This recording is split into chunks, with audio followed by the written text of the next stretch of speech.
Welcome to Sacred Realms.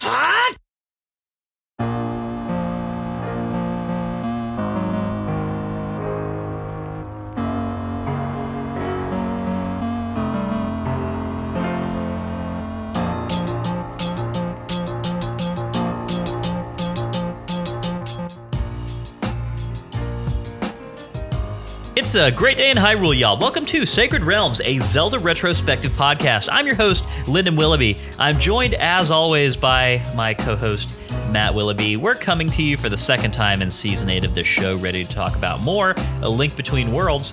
Before we get into that, though, Matt, I do have to ask you a question. Yes, ask me the question. Are you Mario and am I Luigi, or is it the other way around? I mean, I think that I am definitely Mario and you are Luigi if our Mario Party and Mario Kart characters say anything about that. I think you're right. You're right.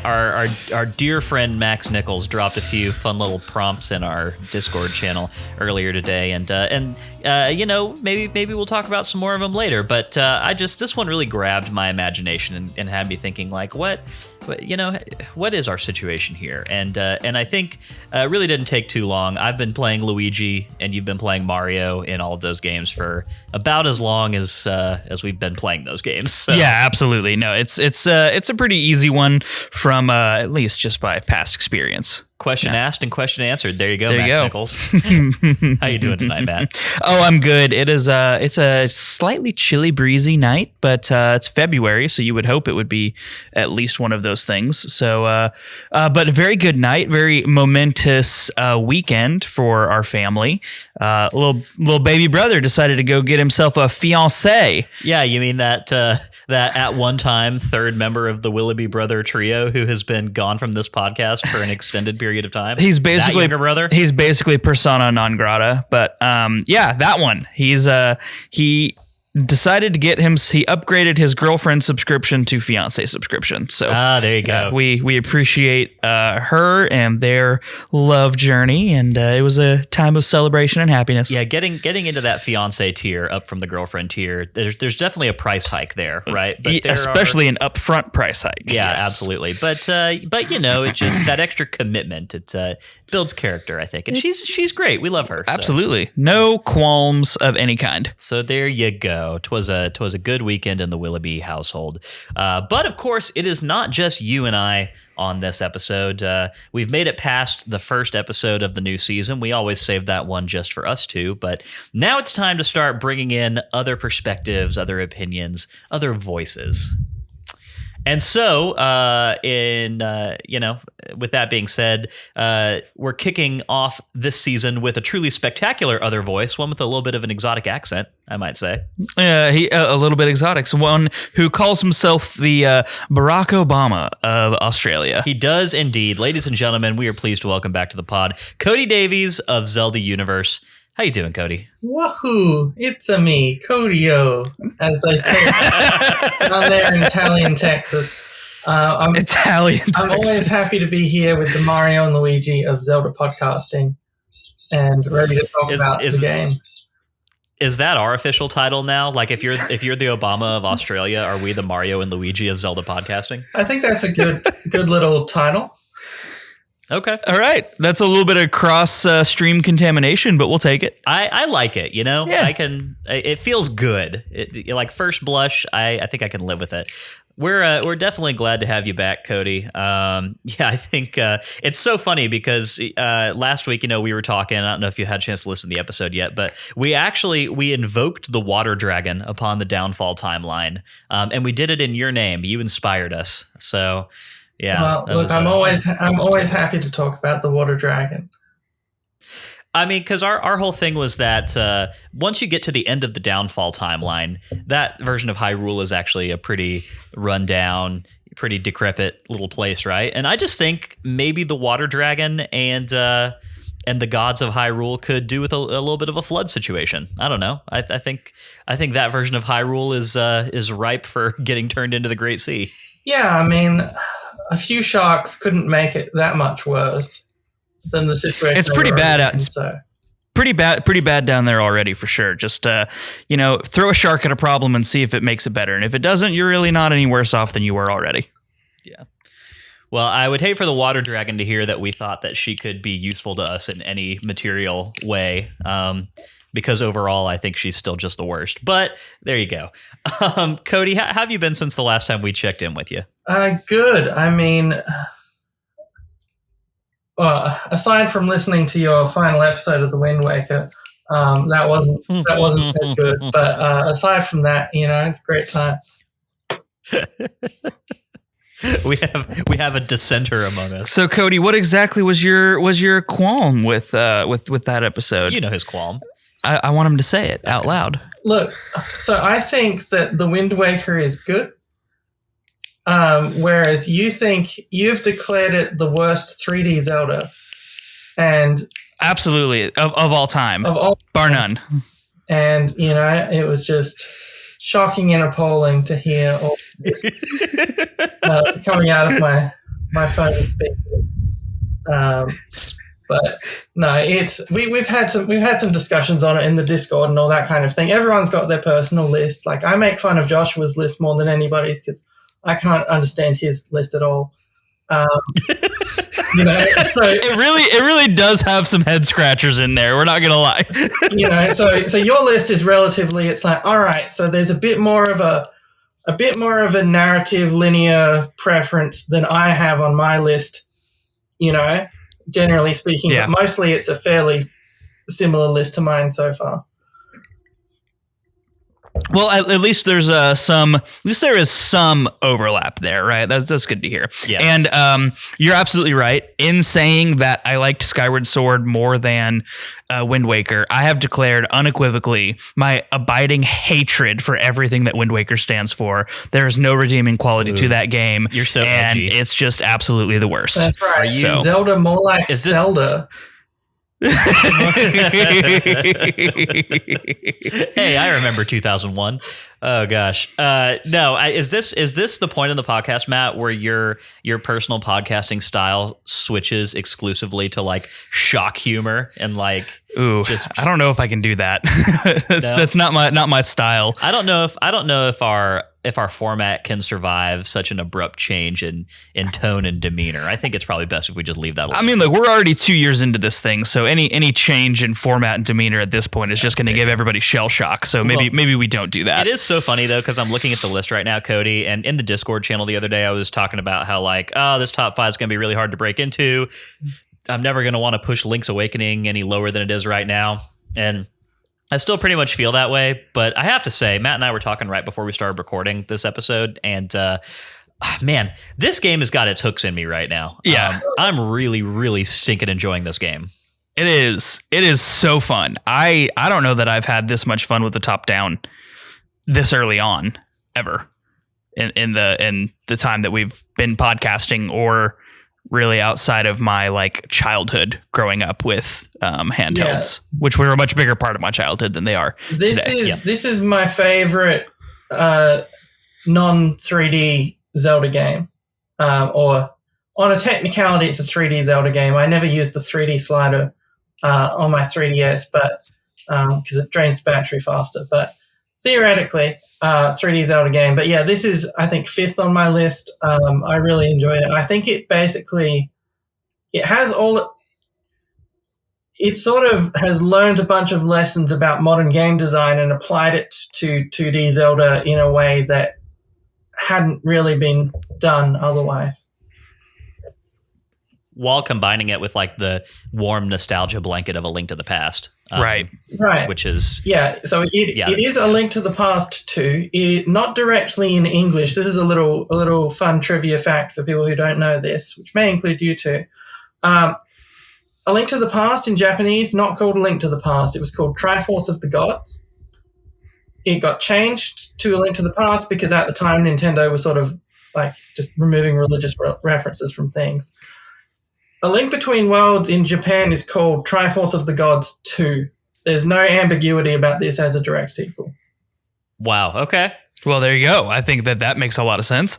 That's really cool. It's a good thing to know. I do have to say that I sort of enjoy my Zelda titles being distinct from each other. Like I kind of enjoy that it's not a convention where they have numbered sequels. Ocarina of Time and Ocarina of Time Part 2. Yeah. Right, exactly. Yeah. Or, I guess Zelda 2 is the exception to that rule, right? But not really, because it's called The Adventure of Link. That's the exception to many rules. So that's the exception to all of the rules. Yeah, exactly.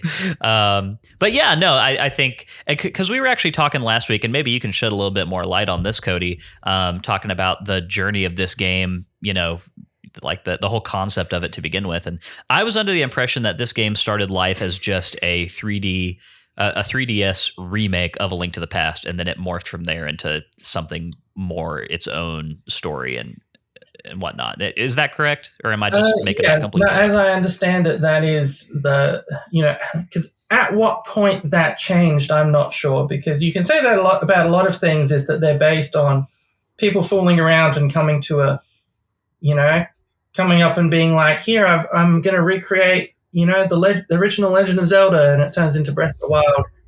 I'm not sure what point along that development cycle. That's a question for Max, who, the keeper of the interviews.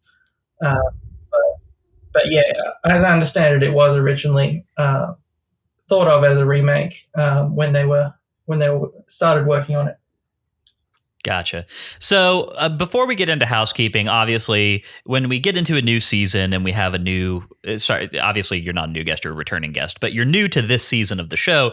And every time we end up in that situation, we like to get a little bit of historical understanding of where that guest is with the game that we're covering.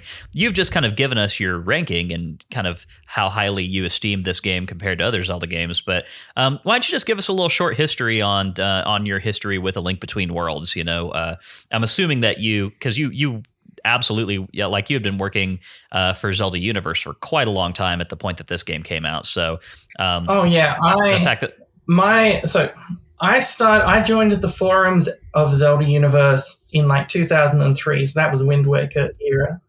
And then I joined staff around 2007, which is around Twilight Princess era. And so everything past that I've sort of helped to cover as a staff member at Zelda Universe. And as someone's pointed out already, I think I've done a few of the guide pages for A Link Between Worlds on the Zelda Universe website. Which I don't necessarily remember doing, but it's very possible that I did. So this is a game that I guess my excitement at it sort of has a context to it that goes beyond just I played it and it was a great game.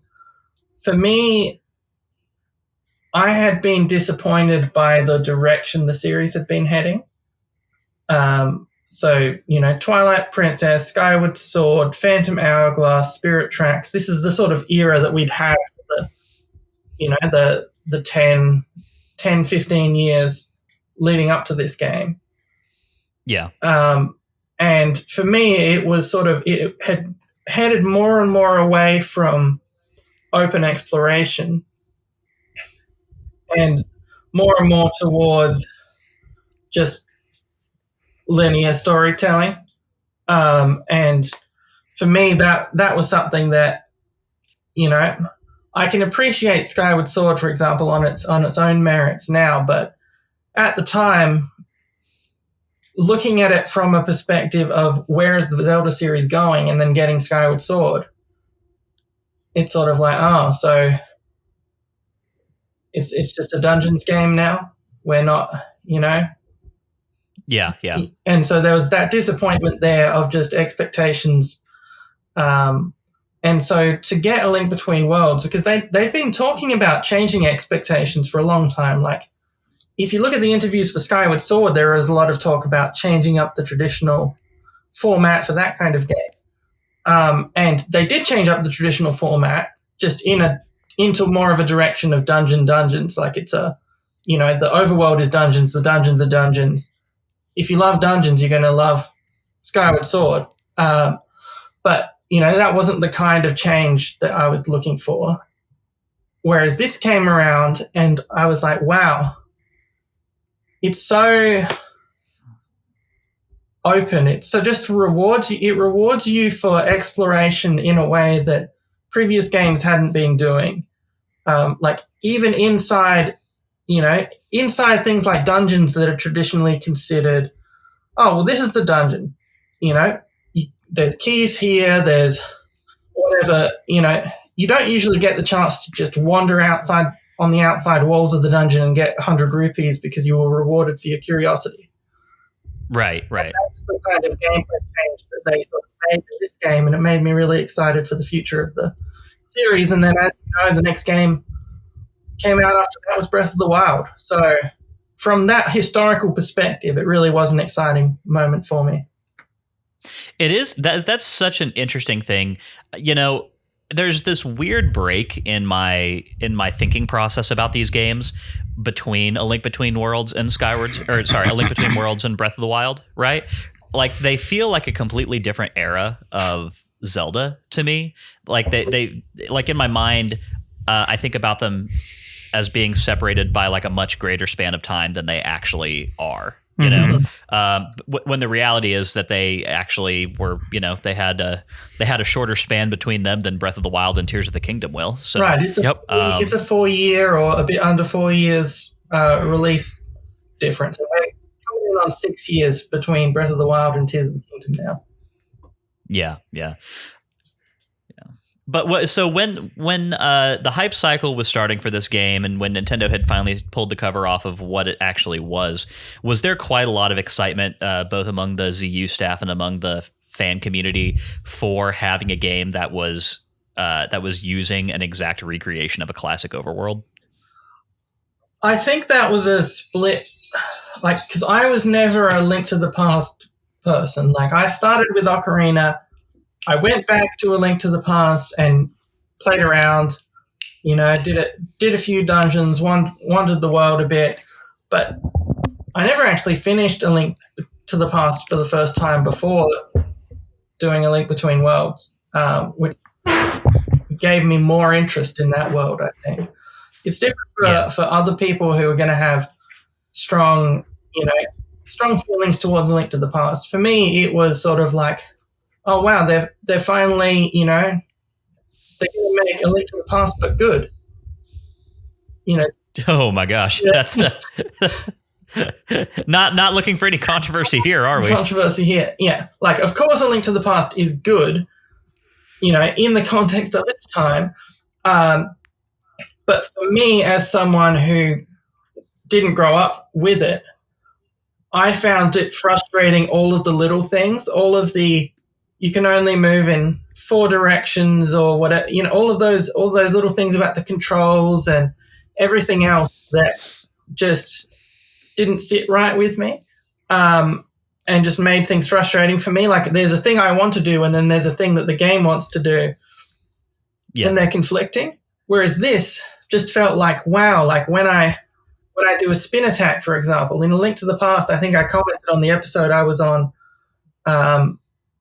with Sacred Realms for that the spin attack just felt too short. Like, it actually just ends at the edge of the sword, whereas I feel like it should end twice as far as the edge of the sword.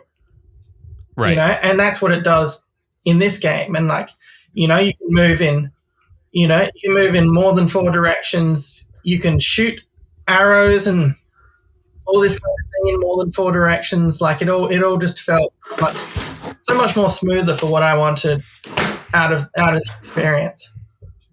Yeah, and that's definitely something that stood out very much to Matt and I, and we talked about last week, which is just the improvement in the feel of moment-to-moment gameplay in this game, but in A Link to the Past's world, creates such a fun little combination of things, right? Where it's like, in some ways, to kind of agree with your very controversial opinion that you just posited, in some ways this feels like A Link to the Past perfected. It's got all the things that you loved about that game, and then remedies a lot of the things that we felt were so frustrating with it. That's an early impression. We've got a lot of this game left to play, obviously, but I think that's kind of like when we were just talking about it amongst ourselves, that's sort of where we were landing with it up front. Like, yeah, this is an excellent product that they stuck in the oven for a little bit longer, plus several decades of extra game development experience and whatnot. And now we have this game, and it's amazing. Yeah. I second all of that. Yeah. Well, cool. So I have one more question for you, Cody. Just a fun little icebreaker question before we get into the housekeeping and talk about this chunk of game that we were playing this week. If they were ever to take another overworld from another Zelda game and make a new game based around that overworld as it existed before, updated, of course, right? It would have more stuff to do, presumably, and whatnot, but everything is in the same place, right? Like your Hyrule Castle's in the same place, Zora's Domain or whatever cities are all in the same place. It's the same overworld, just newer and better. Which one would you want to get this sort of treatment? So there's a few. Ocarina of Time is the one that immediately jumps to mind for me, because that's a game because I really enjoy that game. I have it above A Link Between Worlds on my list. I think I have it fourth. But that's a game that when I go to replay it, I do very little with the overworld. Like if I'm traveling the overworld, it's because I'm traveling. I don't feel the excitement of just wandering around, looking at trees and rocks, trying to find a hole that there's a piece of heart inside. Because I feel like they did early experimentation on that with Ocarina of Time, but it wasn't. There were decades of experimentation to come to make that better. And so I feel like a version of the true Ocarina of Time HD or whatever, there is a lot of potential, I think, for creating a world where it's not just that, the dungeons and the story and all of that are great, but that you're rewarded for your curiosity the same way you are in this game. I think that would be really excellent. Yeah. I think that's pretty much where I'm at with it as well. Anything newer than that, I don't think there's really as much of a need for an update, right? Majora's Mask certainly doesn't need an update to its overworld. And, no. Twilight Princess has a bit of the same problem as what you're talking about with Ocarina of Time, but also that game is already a lot more recent, and I just don't know that, I don't know how many meaningful updates you could make to that overworld, and then at the same time, I just don't think that overworld is quite as iconic feeling as Ocarina of Time, so you're kind of missing that. I have suggestions for updates to Twilight Princess, but making the digging feel better. This is my personal little ranking list that nobody else keeps of the best shovels in Zelda. and the Oracle games are the absolute number one on my shovel rankings of how satisfying it feels to just grab a shovel out the entire screen, get some rupees, have some spiders jump out at you, hear the sound of the shovel being shoveled. There's so much potential for digging in the Wolf game, but they didn't get there. So that would be my main improvement. There you go. So I think if we're talking about wish list, I would love to see Skyward Sword have an actual overworld. Oh yeah, that had meaningful content.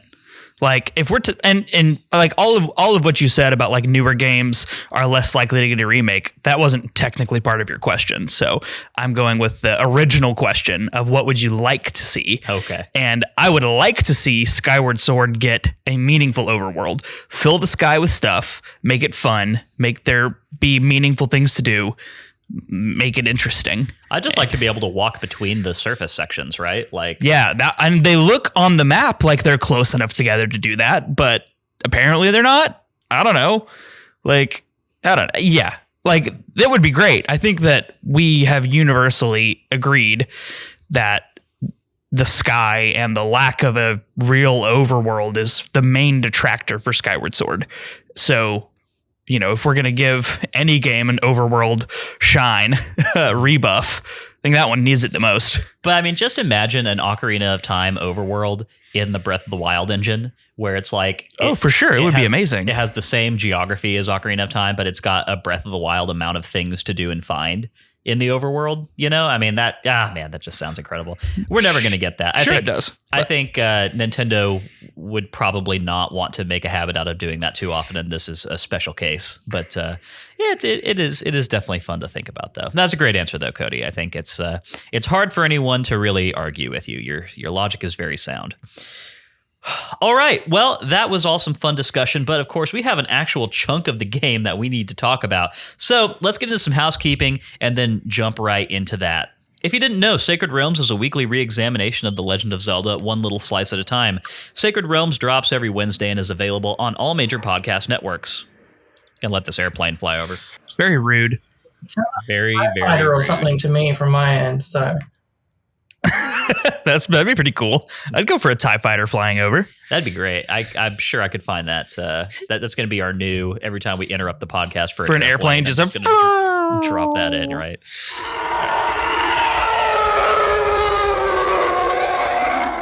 If you didn't know, Sacred Realms is a weekly re-examination of The Legend of Zelda, one little slice at a time. Sacred Realms drops every Wednesday and is available on all major podcast networks. Every week we play a new section of a Zelda game, and then we sit down here to talk and to drop our hot takes. If that sounds fun to you, please head over to Apple Podcasts, hit that subscribe button, and be sure to leave us a review. 5-star reviews are greatly appreciated, and they have a chance to get a shout out here on the show. If you want more Sacred Realms in your life, you can head over to patreon.com/sacredrealmspod to get access to our Discord channel, listener mail, vote on what game we play next, and so much more. Additionally, one of the benefits that Master Sword patrons and above get is that we read their names every week here on the show. Those legendary individuals are Shepherd Street, Matthew, Chris, Daniel, Fallout 907, Kelso, Tiffany the Star, Daxel, Patrice, Stephanie, Darknuck, Brian, George, Mike, Dylan, Allie, Lennon, Melanie, Kolku, Aiden, Rowan, Josh, Nick, Dante, Gep, Brittany, Davey, Haru the Mighty, Derek, Albert, Mark, Andy, Cameron, Ben, Daniel, Nick D_TV, Travis, Christian, Jonathan, Hyrule Interviews, a.k.a. Max Nichols, Garrett, and Drew. These are the most legendary of individuals. I would go on an adventure in a reprised overworld with them any day of the week. I like that one. That was a good one. There you go. All right. So actually, before we get into the Sacred Realms rundown, there are two things I want to bring up real quick. Kind of addendums to the housekeeping section. One is that the ongoing saga of the trading cards continues. I did get an email last week that manufacturing is done on those most recent two. They are en route to my house, and I believe they're actually supposed to show up tomorrow. So everybody should, I hope, be seeing some nice Instagram pictures of those two cards before this episode even airs. So fingers crossed, that'd be great. In addition to that, one other thing we were talking about before we started recording, as we've mentioned many times before, we are in the lead up to the release of a new Zelda game right now. Tears of the Kingdom is coming out in about 3 months' time. And along with that, we've got the hype cycle, we've got speculation, all those fun things that naturally are supposed to happen. One of the things that we always hate to see happen is the periodic leaking of information about a game before it actually drops. And all that is to say that as of today, one such leak has occurred. I'm not exactly sure how it happened, but somebody managed to get their hands on a copy of the collector's edition art book that comes packed in with the game and posted screen grabs of the pages of that art book online. So if you are a person who is wanting to go into Tears of the Kingdom knowing absolutely nothing about it past what Nintendo has revealed already, I would definitely be very careful as you're kind of browsing the social medias. Just understand that if you're on Twitter and you're searching Tears of the Kingdom, then it's entirely likely you're going to get some screens pop up that are showing things that you may not want to see just yet. So that being said, I have actually looked at them, and I thought it was very interesting and didn't find anything in there that I considered to be too particularly spoilery. Still have no idea what the game's about. But, just so everyone knows, if you're careful about those kinds of things, then I would definitely start being even more careful now because we have a long way to go before this game comes out still. So. Yeah. And our official statement you can see on our Twitter. We tweeted about it just a little bit before this episode went live as well. We will not be sharing any spoilers or leaks about Tears of the Kingdom on this page or the podcast. We will be limiting all of our discussions and any tweets or anything to officially released multimedia from Nintendo. And if you are looking to go into Tears of the Kingdom knowing absolutely nothing, we will do everything we can to appropriately spoil tag anything that we post or talk about on the pod, so you can skip that if you want. But just be careful out there. Keep your eyes clean, and don't give leakers any more power than they already have. The ship, it's a leaking, and we will definitely not be covering it with any sort of specificity. So there you go. That is our gift to you, our listeners. All right. Well, without further ado, let's talk about what we played this week. We do that every week, of course, in the Sacred Realms Rundown, which is a 6-part analysis of what we played this week and the feelings that it made us feel. I should say it's usually a 6-part analysis. God only knows how many extra parts Cody showed up with for us on this episode. That's truly the gift of Cody Davies. Is the extended Sacred Realms Rundown. And he's the gift that keeps on giving and giving.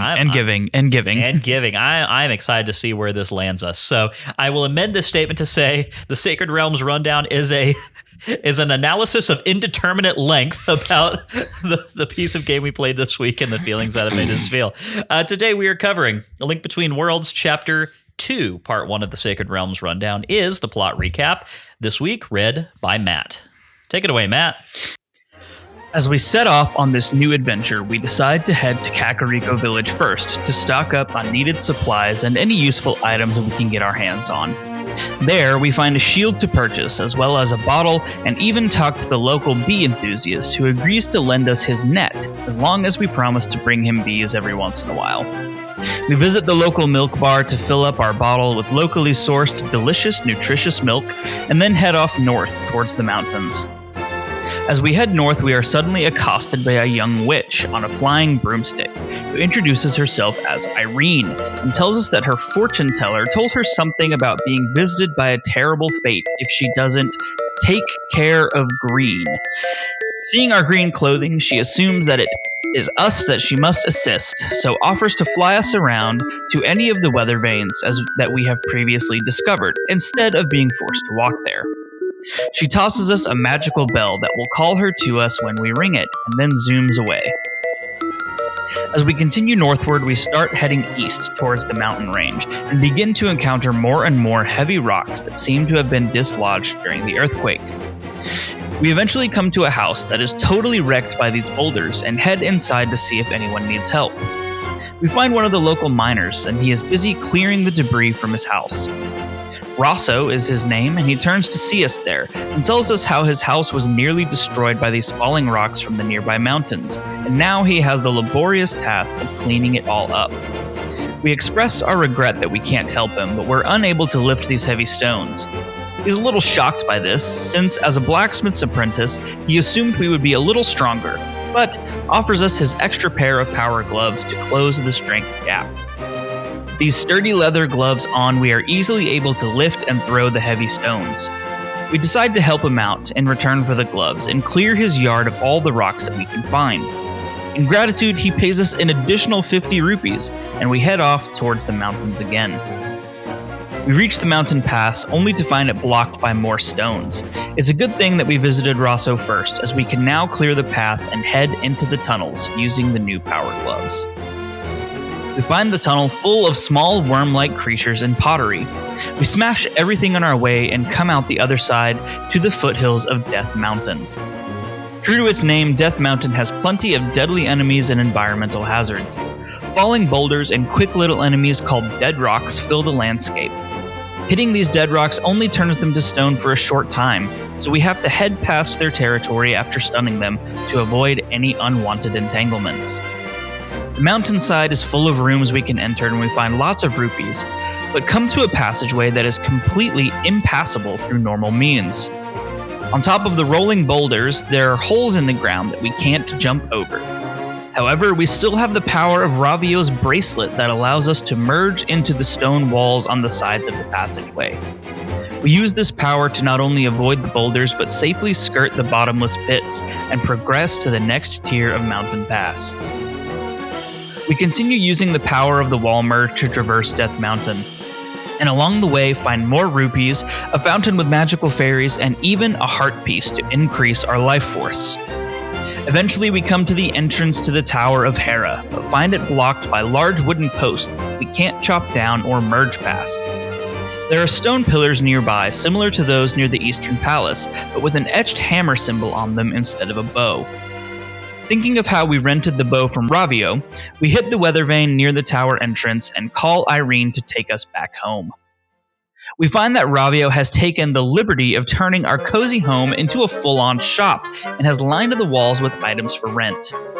While he is excited to see us and very proud of his work, we swallow our anger for now as we see the very hammer that we need on a nearby table.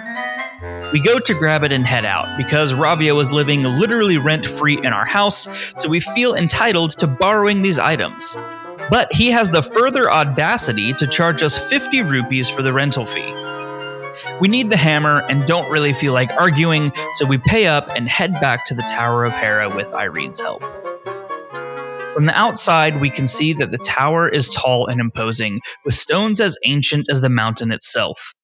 The stories of old tell us that the ancient hero passed trials in this very tower in his own journey, so we know that what awaits us inside will be no easy task. As we head inside, the tower is every bit as imposing on the inside as it was on the outside. The ancient stones don't smell of dust and sand like the Eastern Palace. Instead, the whole place is hot and smells of ash, like the volcano that surrounds us. The red brick evokes the danger of the active volcano on which we stand, and the sturdy walls tell the tale of a tower that has stood for hundreds, if not thousands of years, and will remain standing long after our bones are dust. Immediately, we see the spiked traps and the large spring traps along the floor. The back wall has a gated window that looks like we could squeeze through it if we merged into the wall, but we don't see any immediate solution to getting up high enough to do so. We walk around a bit, exploring the space, and finally come up with a rather therapeutic solution of hitting the nearest spring trap with our handy new hammer. It depresses into the ground and we hop on top. And just as we hoped, it pops us up in the air onto a nearby platform, allowing us to merge into the wall and squeeze through the barred windows.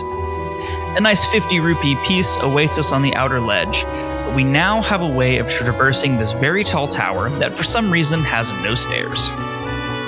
We start moving through the dungeon, utilizing the spring traps and our hammer to move ever upward. Along the way, we find more enemies, including the undead Stalfos, and some new blue beetle enemies that bounce us around when we hit them with our sword. Some red turtles that are invulnerable while on their 4 feet also join the fray, but we figure out to flip them onto their soft bellies with a powerful swing from the hammer.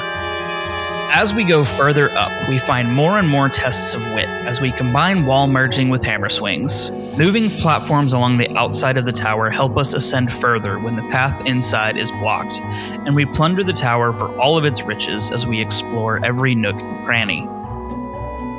Eventually, we find a big key that we know will unlock the room holding our final trial, and we head to the very top of the tower to find that trial. With some precise timing of the spring trap and a moving platform, we reach the roof and find a gigantic version of the very small worm things that were in the tunnel entrance to Death Mountain. We have heard many tales of this creature in legend, and know it to be called Moldorm. The tales all tell of this creature being slain by various heroes who slice its fast-moving tail over and over again until the creature explodes. So we jump up onto the platform to do just that. Moldorm is on a raised chain link platform, and below it are spike traps that are just waiting for us to be knocked off and into their waiting embrace. We move around the platform, avoiding the impenetrable head of Moldorm, trying to get a swing at its tail.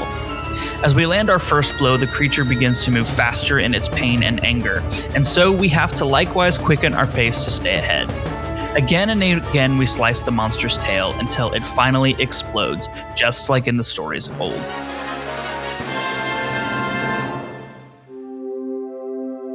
Out of the sky, a red pendant appears, much like the one Zelda gave us, but bearing the symbol of 3 wavy lines instead of that of the crescent moon. The Pendant of Power is now in our hands, and combined with the Pendant of Courage, we have 2 of the 3 needed to prove ourselves worthy of wielding the Master Sword. With the last pendant housed far in the south in the House of Gales, we make our way to leave this fiery tower and on to the next challenge. Let's go ahead and then get into part 2, which is our takes, where we talk about this section of the game and how it made us feel. So, Cody, I'm gonna shoot this over to you real quick, and just give you a minute to give us your off the cuff impressions about how this game is landing for you on this replay, and in this specific section. And how many replays is this for you? Yeah. Yeah, I've played played through it, I don't know, 2 or 3 times in full probably. I'm not a major replay. I'm the kind of person who replays something once I've forgotten it rather than replaying it once a year. So, I've played it 2 or 3 times. I sort of just jumped in basically yesterday to be like, I can catch up with the first 2 dungeons of this game pretty quickly, and just went through. And so I'm fresh. I'm very recently just played through through this section of the game, and yeah, the part that stands out to me is, I sort of mentioned it before, but just the way that it rewards you for exploration and curiosity, where it's clear that they must have had, I don't know, playtesters or something, and then been like, so what did those playtesters check? Like, what areas were they looking for stuff in? Let's add a little thing here to say, congratulations.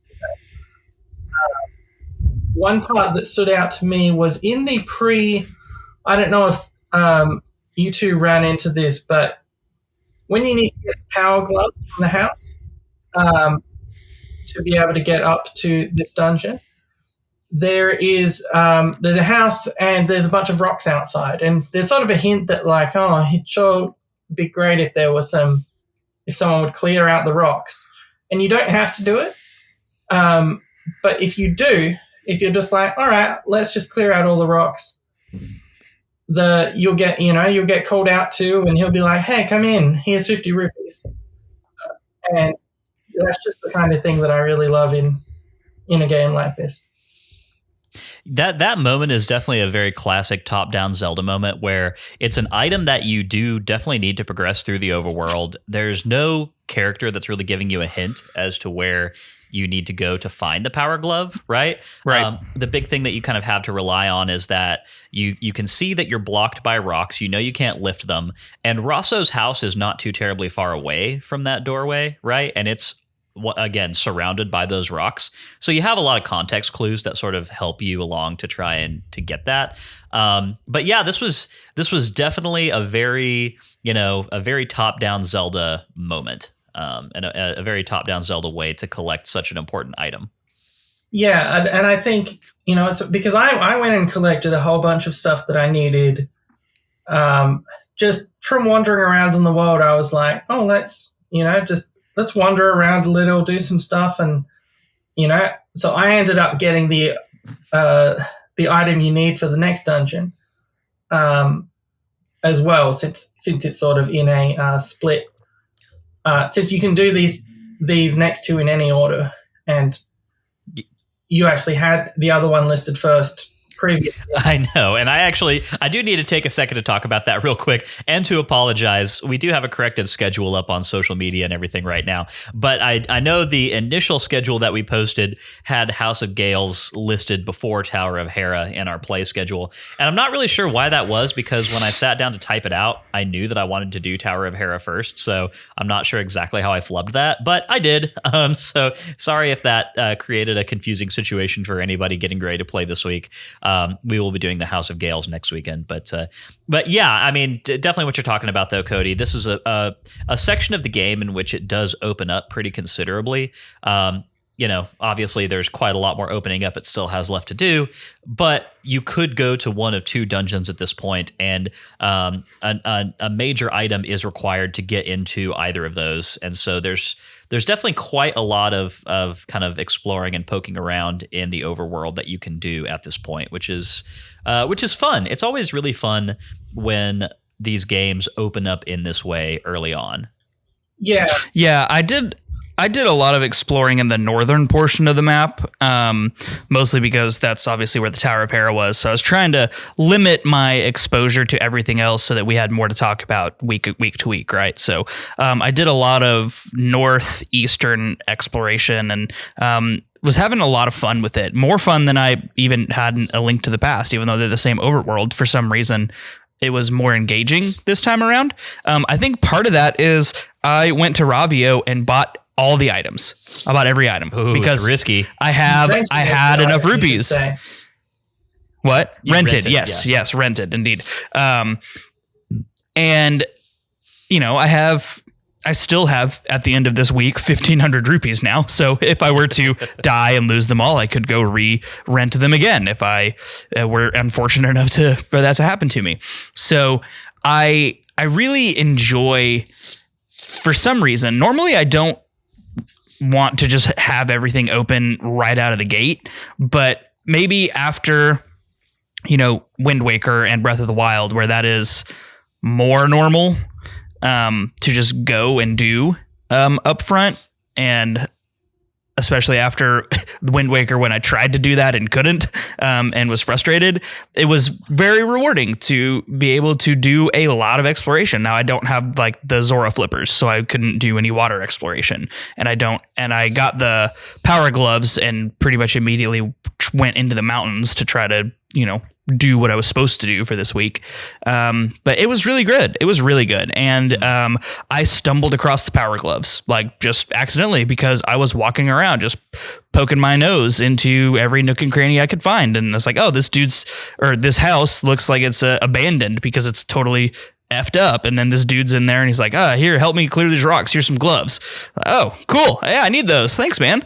So it was good. I liked the way that the natural progression and the natural reward for just being curious and poking your nose into places worked out well in this instance. So I am curious, Cody, going off of what Matt said about his strategy for item rental, are you one of those people who grabs the whole suite of things immediately and just carries them around basically from the get-go, or do you have a little bit more of a cautious approach to item renting, knowing that if you fall in battle, then he takes all of them back, and then you have to pay lots of money to rent them all out again? It's a mix. Like this time around, I think I grabbed the 2 items I needed for the 2 upcoming dungeons. I grabbed the bombs because they're just useful. And I grabbed, I think the boomerang maybe. But there's a whole lot you can do. And this is another game that's sort of like a little awkward with your format of just like, there's going to get to a point where there's like 5 dungeons you could be doing. And are you going to restrict your exploration activities to a particular area, or what to sort of balance that out? I don't know. That's up to you. But like, it's sort of the structure of the game means that you can go around doing a whole bunch of stuff up front. Like I could collect a whole lot of pieces of hardened things if I grabbed the hook shot and everything else and knew where to go. Yeah, there is. So I will say, without being too specific about it, when you get into the back half of this game, all of those dungeons, there's a system by which they are geographically segmented from each other, and so that does make it. I think that will make it a little bit easier when we get into that back half to be just like, okay, we're going to go off towards trying to tackle this dungeon. And so we're basically just going to be taking care of stuff in that little geographical section of the map, But it is still a very good point. Like, I think there is enough freedom that we could be doing a lot more week to week than we will probably be deciding to do. And I would not be surprised if lots of our listeners are choosing to do that. Yeah, or just wandering it, because if you wander in the northern part of the map, then in this example, you're getting stuff for the other dungeon as well. Like, right? It's not all necessarily completely segmented that way. Yeah, no, you're right, and it's a good point. It's as with some of the other games that we've played. It's definitely something that we're going to be kind of talking about a lot as we go further into the game. I know, like with Breath of the Wild specifically, that was always kind of a risk. It was just like, man, this is a game that we just want to do a whole bunch of exploration in, but we're talking about one thing this week, and we've got to try and stay a little bit focused on that one thing. So, yeah, definitely something that is going to be a balancing act. going forward. But it is fun because we do get into a very different area of the overworld this week than we saw in the first week. We make our ways up to Death Mountain. There's obviously a lot to do up there. And like you said, Cody, if you did rent more items up front, hook shots and that kind of thing, there's even more exploration that you can do. So that is a lot of fun. I will say that as somebody playing on hero mode, so last week I did not have any problems staying alive at all. But this area of the map is definitely very difficult when everything does 4 times the damage that it does in the regular mode. There's a lot of stuff in this chunk of game that can and will one-hit you when you only have 4 hearts. And I going up Death Mountain, I imagine, would be. Oh gosh, yes. Yeah, so the boulders can one-hit you. So none of those took me down this time. I did get I had an unfortunate run-in with an electric chew, and those are a one-hit KO on hero mode at 4 hearts, which I did not remember. So that was highly unfortunate. And then there was, then even when I got into the dungeon, there were several things that were pretty damaging and caused me a little bit of grief when I was in there. But, I like that element of difficulty. This is how I keep these games interesting for myself, having played them a lot of times before, and it's definitely a fun way for me to kind of to keep the tension up just a little bit. But I understand that it's definitely not that way for everybody.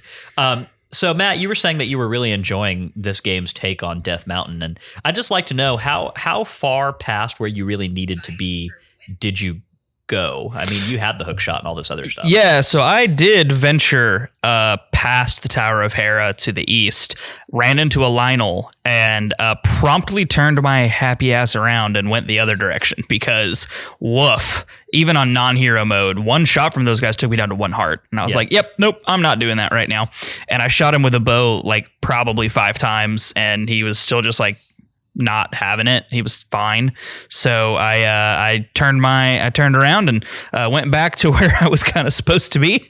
And as you're saying, the dungeon kind of pushed you. Even on non-hero mode, I got very close to dying in this dungeon multiple times, including on the boss, which we'll have discussions about, of course. But sure. Yeah, it was a challenging dungeon, and it was a challenging area, especially if you go past the Tower of Hera, where you're at right now without any defense upgrades or even any offense upgrades. You're still with the starting sword. Those enemies are beefy, and definitely not looking to test that super early right now, just because I'm still not 100% comfortable with the game. So want to get to a better place before I start venturing into very high level enemy territory. Yeah. I'm like you, Cody. So as far as the items are concerned, I only took out the hammer and the bow, and I always keep those. But then I also always have the bombs. And those are the only things that I really ever, this early in the game, make sure that I have in my inventory. The bombs are just too useful to have around.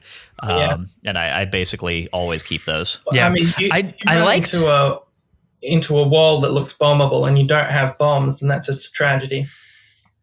Especially always. When you can have the bombs. You know? Yeah. And I liked that the hammer, I remembered before I picked up the hammer, I saw a lot of things that looked hammerable. When I picked it up, I went and tried to find them again, and was pleasantly surprised that I remembered where most of those locations were that I had seen, and got some good stuff, mostly like 100 rupee chests and whatnot. So that was nice. But I did a fun puzzle. I don't remember where it was. I think it was in Death Mountain. There's a thief in a cave, and it's got a bunch of moving platforms that are all on different elevations. And if you have the wind rod or whatever that helicopters you up straight in the air, you can actually like solve this puzzle room. And it's got a lot of rupees in it. It's like, I think it was 250 or 300 rupees total. Yeah. If you do the whole little mini puzzle room, and that was a lot of fun. I really enjoyed that little challenge, and so having all of the items was very helpful. It threw me off a little bit actually in Death Mountain, and I have to admit that I sort of forgot the merging into walls thing for a minute, or I at least didn't realize that I could do that on natural walls. I thought you could only do it on brick. Yeah. Anywhere. So I was like trying to use the helicopter thing to go over the pits where the boulders are rolling inside. And obviously that didn't work. And then it took me an embarrassingly long amount of time to be like, oh, I can just merge into this wall and walk across. And so still getting used to it a little bit, I think. But and having those extra items did throw me off in that very specific instance. But yeah, I like having them because I was able to do something like that, and it was fun. Yeah. Somebody did mention in our Discord last week, and apologies to whoever this was because I don't remember off the top of my head, but it was mentioned that the wall merging mechanic is definitely one that I think for people who haven't played this game a lot and don't have as much muscle memory with it, I can see where it would be something that you occasionally forget that you can do early in the game just because it's such a new thing for a Zelda game, and it's so far outside of the way that you're used to being able to interact with a top-down Zelda world. So definitely something that you kind of have to keep top of mind, as you're still getting accustomed to it. Yeah, I that's really where I'm at. And that was Nick D TV, by the way. Okay, cool. And it once I remembered that you could do that, it opened up the rest of Death Mountain for me to explore, right? And I did as much nook and cranny exploration on the way up to the Tower of Hera that I could, and I abused that to the point that I was starting to run into, like, if there's the little pebbles on it's like a textured wall, you can't go past that, and so I learned that, and it was good. It was very enjoyable and rewarding level of exploration in that area. Yeah. Did either of you make a point to go visit Mother Maimai and discover that for the first time before you went off and started heading up towards Death Mountain or over to House of Gales or doing any of that other stuff? I did not make a point to do it, but I accidentally did it. Okay, cool. Yeah, cool. I did do it intentionally because I remember the game, and it is what unlocks the collectibles out in the world. So the equivalent of the Korok seeds or the gold skulltulas or etc. And so it's worth getting in there early and unlocking it. Yeah, I was a little annoyed with myself because I went straight up to the Tower of Hera and unlocked that weather vane, and so like I knew that my plan was always to get all the way up there and get that weather vane and then go back down to Ravio and get the hammer and then just fly back again, and I really wish that I had thought to go unlock Mother Maimai first, because I'm sure that there are a lot of the baby Maimais that I could have found in Death Mountain on my way up that I'm now going to have to go back for, which is kind of a pain. But yeah, just a quick tip for anybody listening, that especially if you have never played this game before, I would definitely grab the bombs and run over towards Lake Hylia. There's a bombable cave there, and Mother Maimai, who's this mystical octopus critter, lives in there. She's very pleasant, very polite. She's very nice. Yeah, very cheery character. And once you have spoken with her for the first time, you start a side quest where you're trying to return all 100 of her babies to her. They're scattered all throughout the overworld. And then every 10 of those that you get, you can actually, once you have an item purchased permanently from Ravio, which you can't actually do yet, that doesn't unlock until later. But for every 10 Maimais you save, she will upgrade one of those items to its more powerful version. So definitely a very, very worthwhile thing to be doing. I would say it's even more, it's more of an important thing to be doing than gold skulltulas, for instance. Oh, yeah.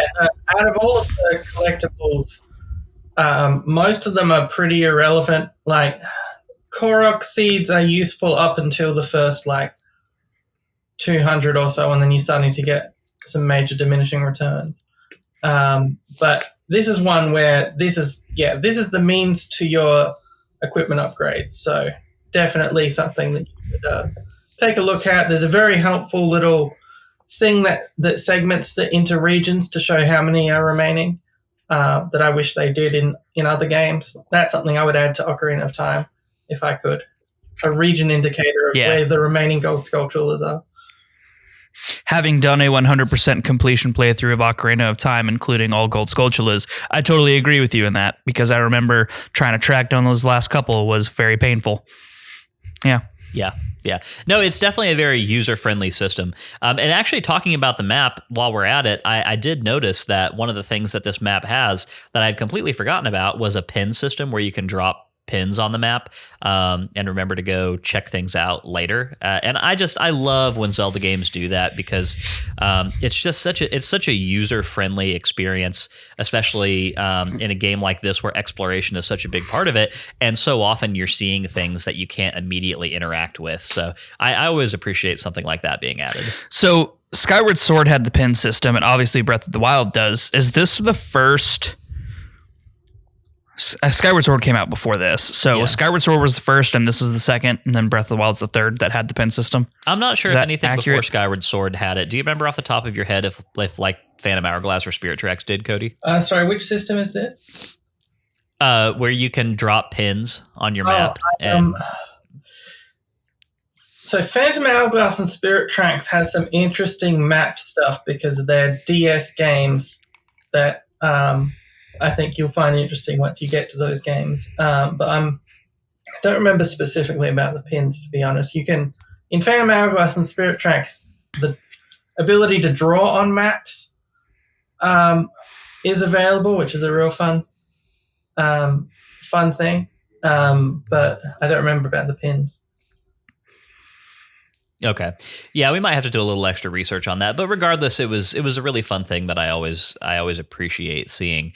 But, you know, I think that there's not too much to talk about here just from a general overworld standpoint, right? Because we're definitely in kind of that post-beginning of the game. Like these Zelda games typically they're very front-loaded with content. There's a middle section that has got a lot of content, right? And that this takes place around major story beats, right? Like after you've collected the 3 things and gotten the Master Sword, then you've got another really big chunk, you know? And then towards the end of the game, you'll have several more big chunks. This is definitely very much of just like okay, big chunk is out of the way. I know where I have to go to get my next thing. And it's mostly just...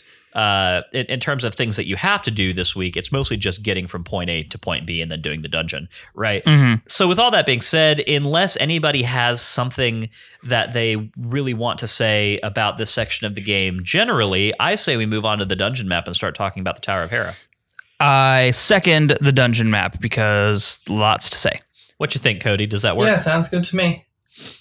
Alrighty, well then let's get into part 3, which is the dungeon map, where we talk about this week's dungeon from mechanics to music and more. The dungeon this week is the Tower of Hera, which is a reprised dungeon from A Link to the Past, much in the same way that the Eastern Palace was.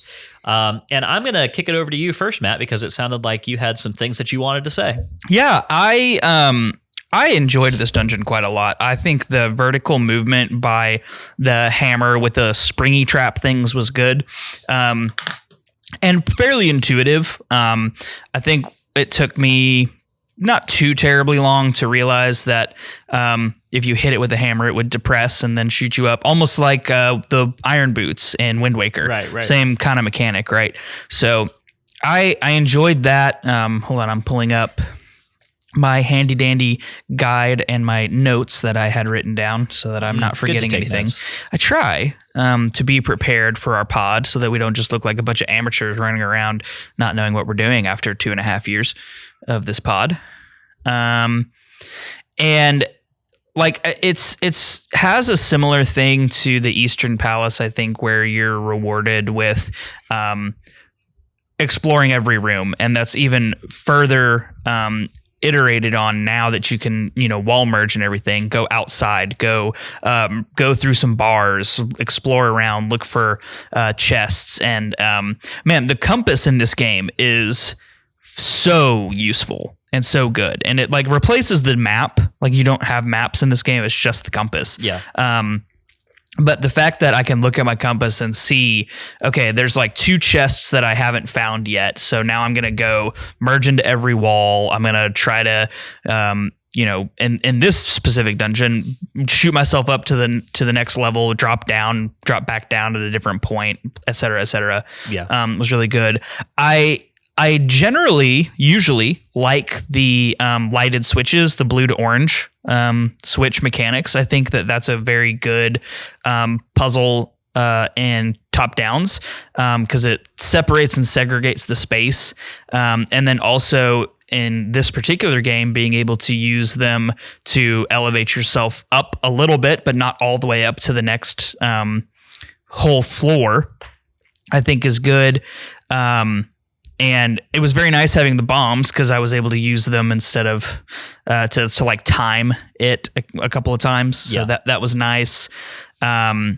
The outside sections of the dungeon with the moving platforms that you had to wall merge and then go around an obstacle. I thought that was a very innovative use of the mechanic, and I thought it was well implemented and instituted properly.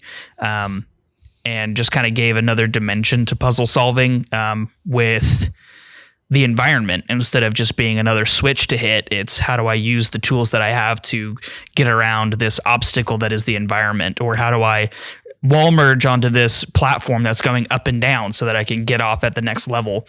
All of that stuff was very, very well implemented and very well done. And I thought it was an excellent dungeon from an exploration and puzzle solving standpoint, for sure. Yeah, I definitely agree. I think vertical dungeons in Zelda games, when they're done well, are very dynamic and fun, in my opinion. There's something that's so fun about removing the complexity of like a sprawling map in favor of just like ascending floors, you know? Yeah. Because then it just becomes more about just dealing with the challenges that are immediately present on that floor and not having a whole ton of confusion around where do I go next, you know? Yeah. Which isn't to say that I want all top-down Zelda dungeons to be like this, but when they do show up and when they're done well, they're a nice little just kind of a nice little palate cleanser, I think is the best way that I could put it. Sure. And like this one wasn't as complicated as like Eagle Tower or something, right? Like they can, in vertical dungeons, especially in top downs, can become overly complicated. And like, I think this one avoided that pitfall. Well, and a lot of that is just by virtue of the fact that the depth of field is something that works it's so well much game. Better. It's so much better. Yeah. Yeah. Like being able to see, especially like the floors where you bounce up and you're on like a chain link floor and you can see the floor below you.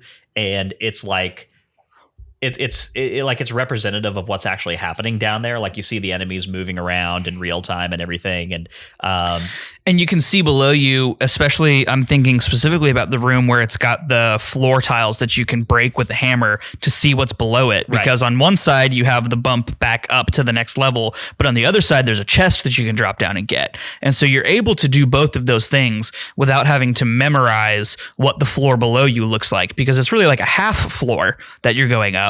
And then it takes some of the guesswork out of it, or some of the mental memorization of things, and the way that they're able to do that with the 3DS and the updated graphics, it just works so well and plays nicely, I think. So definitely a huge step forward in top-down dungeons that are vertical based, and that's something we could even see in the first game, in the first part of the game, where you're going through the secret tunnel in the graveyard because the chain link is above you and you can tell, and it's like just the depth of field is really huge. Yeah. Cody, what about you? Is this a dungeon that you particularly enjoy playing? Yeah, I think it's a fun little dungeon. I think comparing it to A Link to the Past, which is the obvious comparison, because it's the same map and they've got dungeons with the same name. I think the way that the optional content is dealt with is really a big step up, because I found it frustrating in A Link to the Past when there were routes that didn't go anywhere or that kind of thing, that just like, what they wanted was to have it so that, there's a bit of because for the first 3 Zelda games, they were doing there's fake rooms that lead to other fake rooms that aren't necessary, that kind of thing, to give it a bit more, a bit more of an exploration-y feel. And I didn't really like that version of it, but the way that they do it here, I think, really works.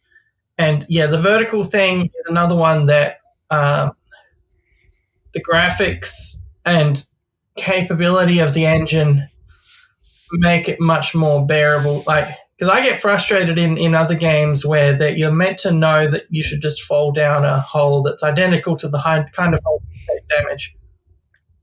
Yeah. Yeah. And A Link to the Past, there's one particular ice-themed vertical dungeon in A Link to the Past that I found very frustrating. Yeah, I remember. I remember that one vividly. Ice Palace? Yeah, the introduction of which one was that? That was Igor.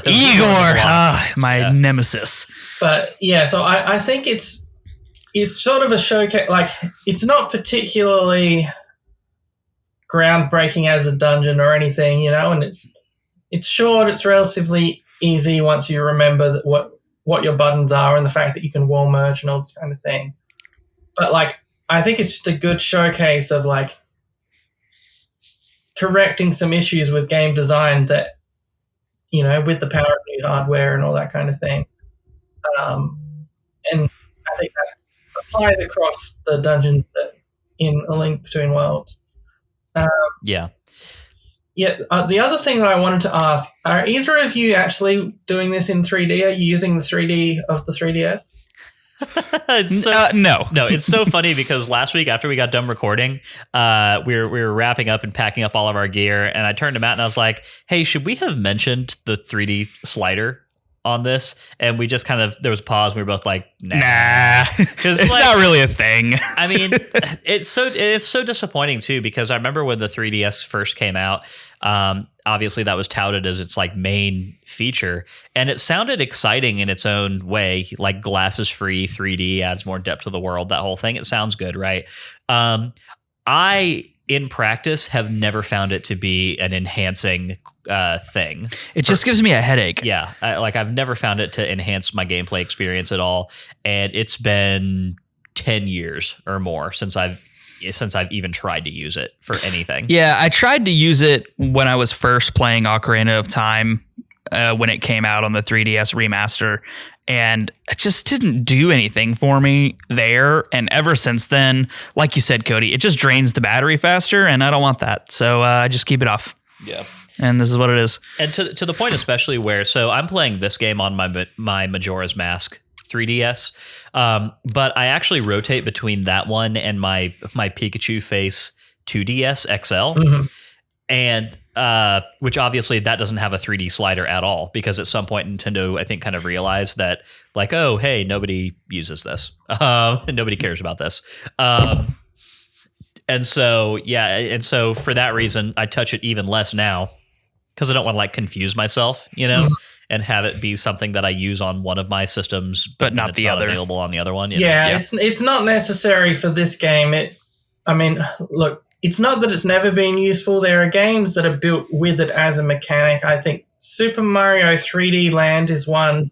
So that's the 3DS version, is one where it's useful in a 2.5D kind of situation to understand depth perception and stuff.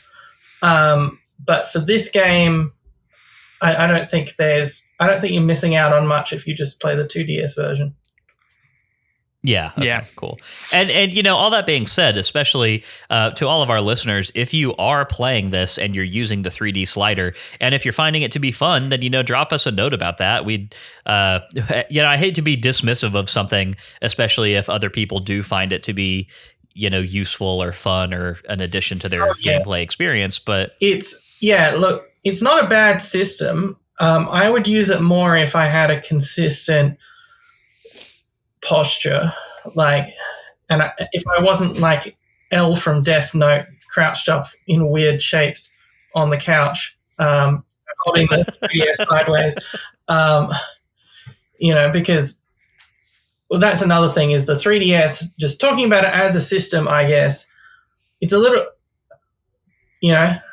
just getting back into having, the weight of the system, the sort of where you hold it, how you hold it, where you're sitting when you hold it, all that kind of thing. I just sort of had to get back into, because I haven't used the 3DS really in years. And I'm used to the Switch now. I will say my hands hurt a little bit playing this game. Yeah, I wish it was a little bit larger. Yeah, I wish it was on the Switch. Yeah. I wish everything was on the Switch.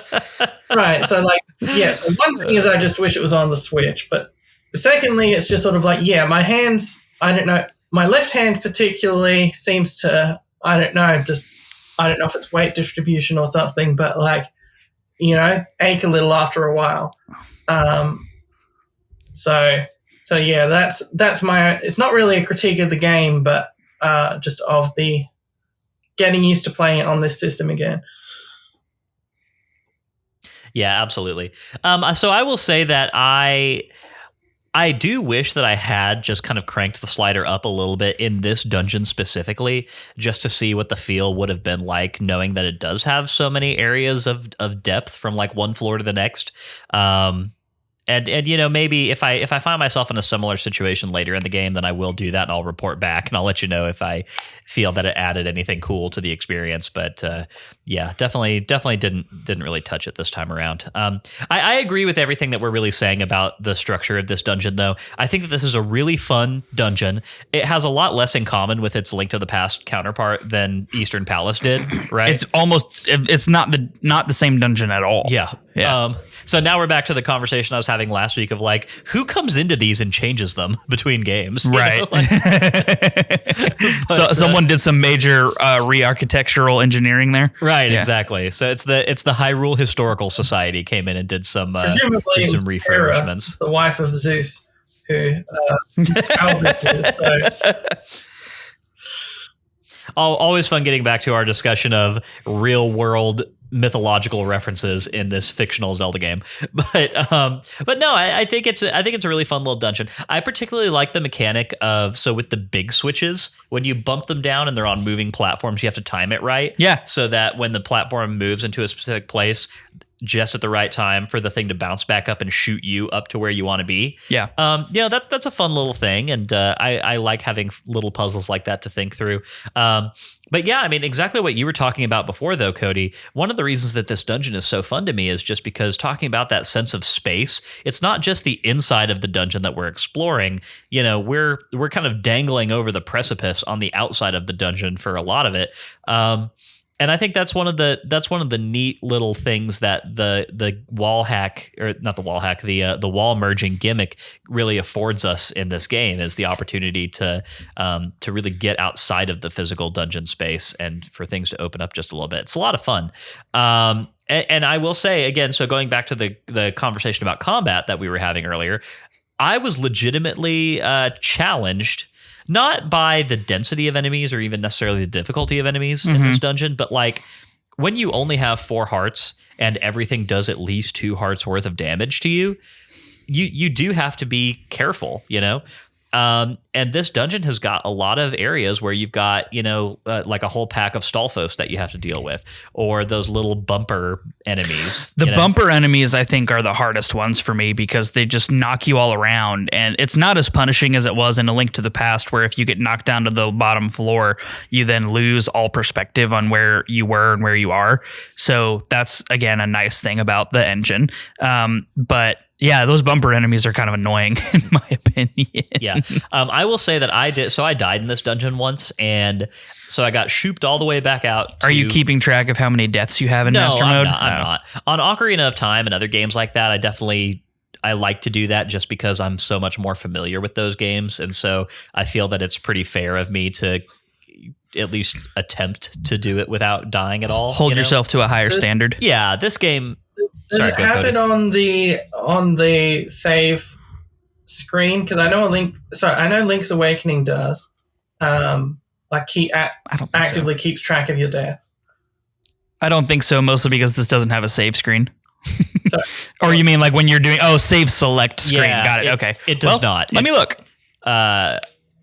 Correct me if I'm wrong, but I was looking for it the other night and I didn't see it anywhere. I'm going to boot it up and look. I think when you beat the game, it will tell you how many times you died, like at the end of the credits, if I'm remembering correctly. Yeah, because some of them, because Link's Awakening specifically, I guess, as a challenge run kind of thing, like makes it pretty upfront. about how much you've died, but I think this one might just have it as a little detail in the credits or something like that. Yeah, but when I did die, so obviously it will let you restart from the dungeon if you want to.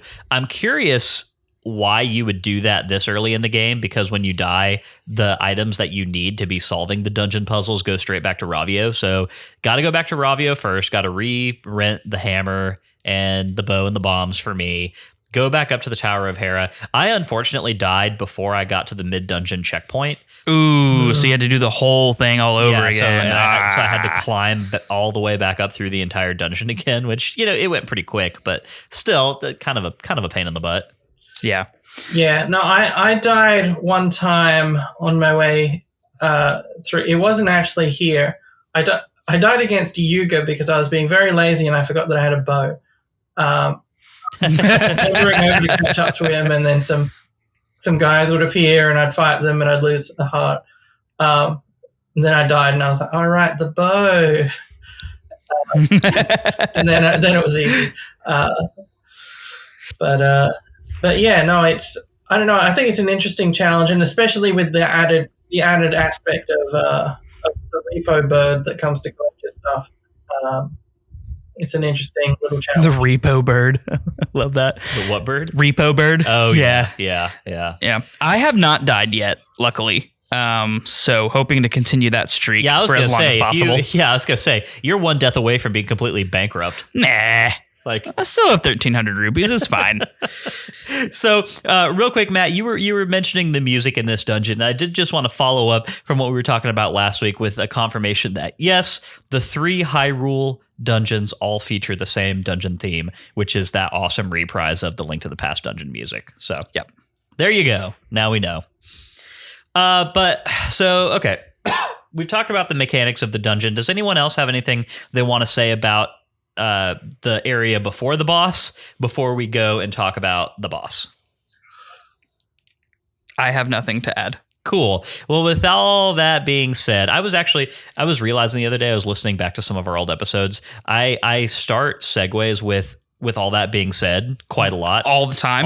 Every single time? I'm trying to do that less. So bear with me. So with all of that not being said. With nothing having previously been said. No, let's talk about the boss of this dungeon, which is, of course, our old friend Moldorm. The recurring fiend. The Hamburglar.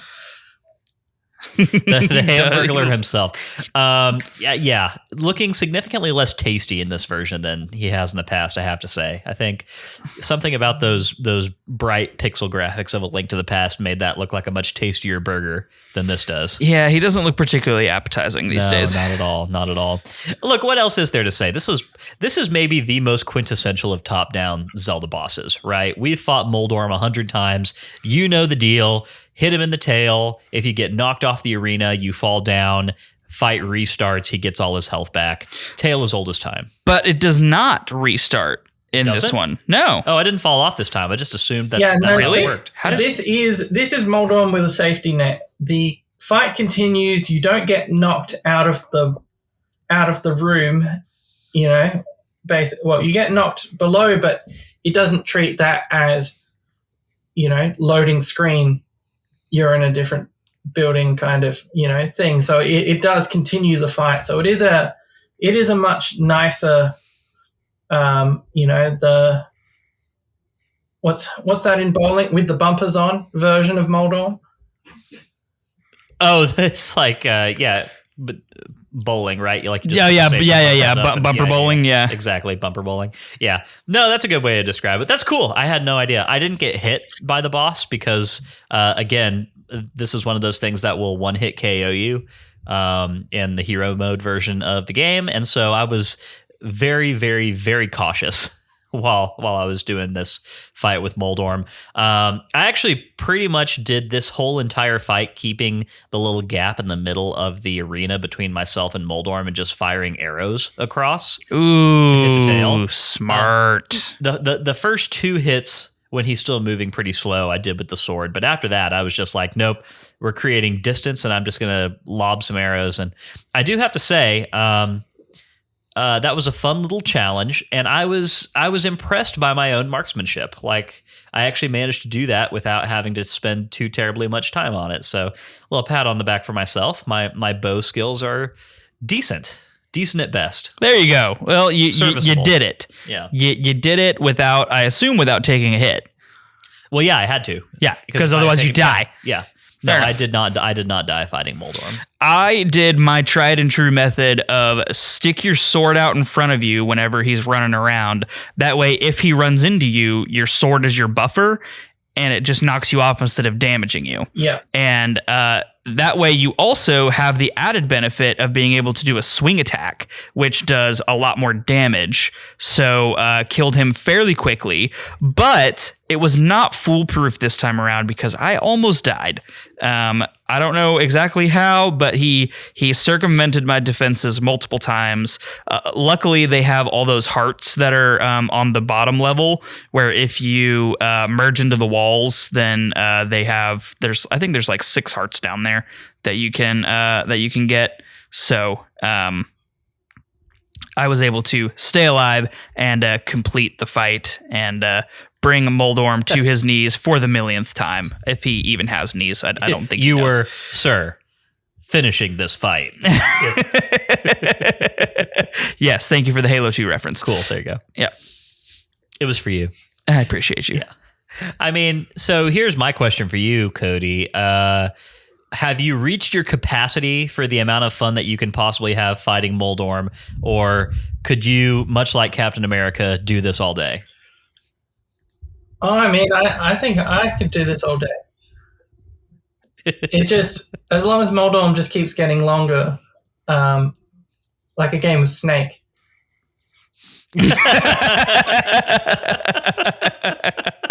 I want that now. Why hasn't that happened? I feel like it should happen.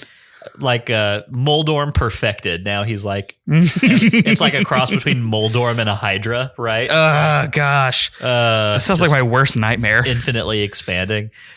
Geez. Look, it's fun. I understand why they keep going back to this boss, because he has a very long history in the Zelda series, and it does continue to be difficult in its own special way, just by virtue of the fact that it's distilling the combat experience down to 2 very simple factors, one of which is a fast moving enemy, and the other is your fixed level of movement speed, right? And aside from that, there's just no fancy gimmicks, no frills, no nothing. It's just a pure distillation of the top-down Zelda combat system. And so, for that reason, it is fun, and it is an enduring part of these games. And I would hate to see it go. But yeah, maybe in the future, I would love to see a slightly more difficult or expanded version of this boss fight. I gotta believe that in the year 2035, when we get another top-down Zelda game, Moldorm is probably going to be in that. So if you're listening, Nintendo, throw us a bone, do something new with Moldorm. Yeah, but would you say that Moldorm is fun, or is he just iconic? It's fun enough in its own way. I wouldn't say that I don't know. It's not the most fun I've ever had playing Zelda, but it's fun enough to where I don't tear my hair out when I'm about to go fight Moldorm. It's fine, it's perfectly okay. Yeah, I think that's where I land with Moldorm in general as well. Is it just kind of is what it is, and I don't look forward to fighting Moldorm. I don't dread fighting Moldorm necessarily, but yeah, it's there. He, she, it, they, whatever. This creature is there, and it just kind of is what it is, I guess. So, have we ever had a situation where we fight 2 Moldorms at the same time? I can't think of one, but that seems like something that should happen. Mold? Twin mold? Twin mold orm? Maybe? Yeah. Majora's Mask when you're the giant, right? Yeah. I mean, I guess yes. That's got a lot more going on with it, but sure, I'll give it 75% credit. Just for the name coincidence? Just for the name coincidence alone, yeah. It made me think for a second. I had to stop and go, Are those monsters related in some way? Right. Maybe. Cool. All right. There's really not much else to say here. Does anybody have any last points of great interest that they would like to get out of the way about Tower of Hera before we move on in this episode? Well, I will say, with everything being available to you, there are a lot of things that you could do with. If you wanted to entertain yourself defeating the boss in various ways, with a bow or a hook shot or jumping up. Flying up in the air to avoid it with the little gale rod. It gives you a lot of options for ways to defeat the boss, which isn't always the case in Zelda. Can the hookshot be used to damage Moldorm? I'm not sure. I didn't bring the hookshot, but something to try out. I would assume at the very least the bombs can. In fact, I know the bombs can, and obviously the bow can as well. So that is a really good point, Cody. I think even with just those two things, which I think, especially for somebody who got to this point without having died after the first section of game, they'll still have the bow with them. And so definitely just another tool in your arsenal that could make this, serve to kind of shake up this fight a little bit more so than it would otherwise be. So that's a really good point. Fire rod. I wonder if the fire rod would do it. Good question. Yeah, further exploration and research might be warranted. I'm kind of curious about this now. Okay, well, now that we're done talking about our eternally resurrected foe, the Scourge of Hyrule, Moldorm, right? Let's go ahead and get into part 4, which is Blue Betrayals, where we talk about interesting things that diverted our attention this week. I'm gonna let you go first, Cody. Is there anything fun, any side business that really grabbed your attention while you were playing this week? I think I'll give a special shout out to the Milk Bar, where you can put in a song request and they'll play some great covers of Zelda music from past games. Yeah, I went in there and did that, and I only played one, and I couldn't actually even tell off the top of my head which track it was a reprise of. It sounded familiar. I know it's from A Link to the Past. I want to say it was maybe a dungeon theme. Not exactly sure, but yeah, there's definitely some really cool stuff that you can hear in there. It's a fun little diversion, a nice little Easter egg. The Milk Bar in general, I think, is just such a fun, quirky little concept that Zelda keeps revisiting. As an adult, I have never encountered a milk bar before. But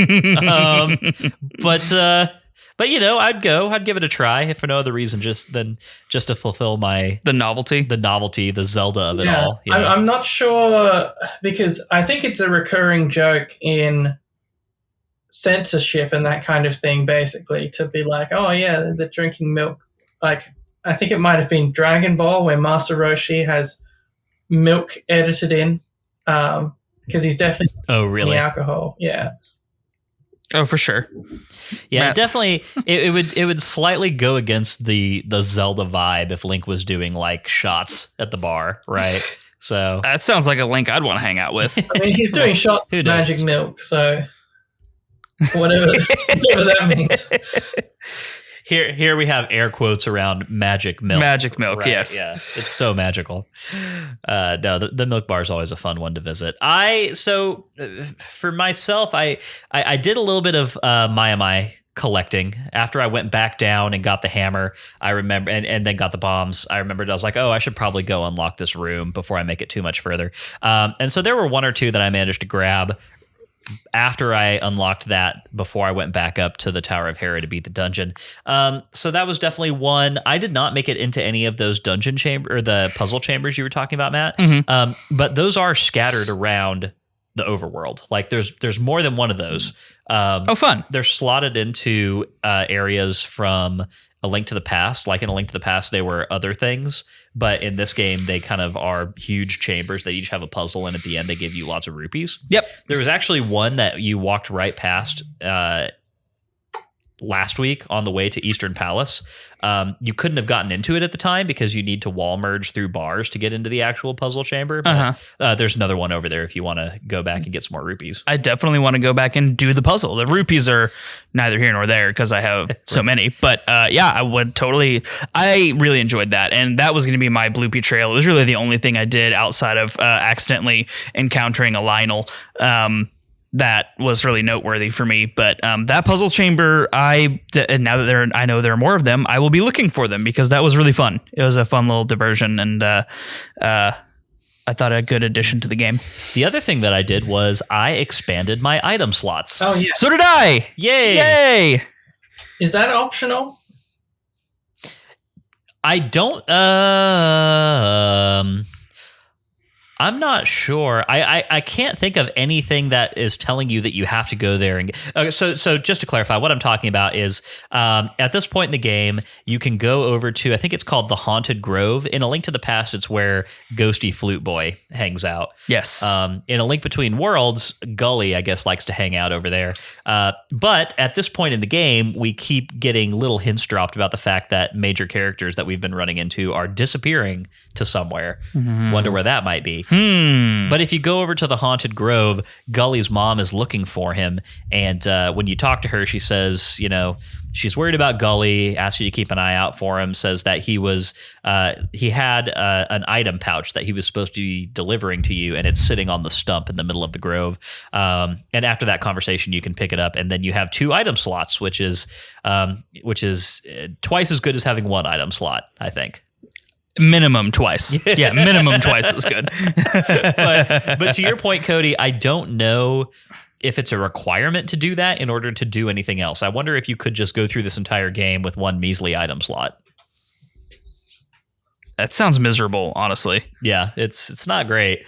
Definitely a very useful thing to do. Takes basically no effort. Highly, highly recommend. And then past that, let's see, Pieces of Heart wise, I have 3 at the moment. I have not completed another heart container, so I need to start poking around and doing a little bit more of that to, bolster my resiliency, which, as we've been saying, is definitely something that I could stand to do at this point. Yeah, I only had 2 ending this section, so that's also on my list of things to go do is grab some more life force. Cool. But that's all I really have in terms of bloopy trails. I say we go ahead and move it on to Z targeting, where we talk about fascinating characters or enemies that we happen across this week. I'm going to go first. I'm going to pick Irene the Witch. You son of a... Yeah? Oh, yeah? Are you saying that's who you were also going to pick, Matt? Yes. That's too bad. Well, at least now you have time to think of a backup option. Yeah, I like Irene the Witch a lot. I think as a fast travel mechanic, having a witch come and pick you up on a broom is one of the more interesting ones that the Zelda games have ever done. And I like her little punky personality, She's sassy. She's a little preteen sassy witch, and she's desperately trying to avoid a terrible fate befalling her. And for that reason alone is willing to give you rides all around the overworld. So. Nobody wants to meet with a terrible fate. Nobody wants to meet with a terrible fate. But yeah, this character is a really fun little one. And, you get that nice little bell. It's a great service that she provides, honestly. But I will also say that this is not my bloopy trail pick, obviously, but definitely worth paying a visit over to her grandmother's potion shop, especially if you've got a bottle at this point. If you've got 2 bottles, the way I like to do this is to keep a fairy around and then also fill up the second one with like attack up potion or something like that. Yeah. Because those are pretty useful. How about you, Cody? Who would be your Z targeting pick for this week? Well, aside from Irene, who I was going to pick also, I think I'll take this chance to go with our friend Ravio.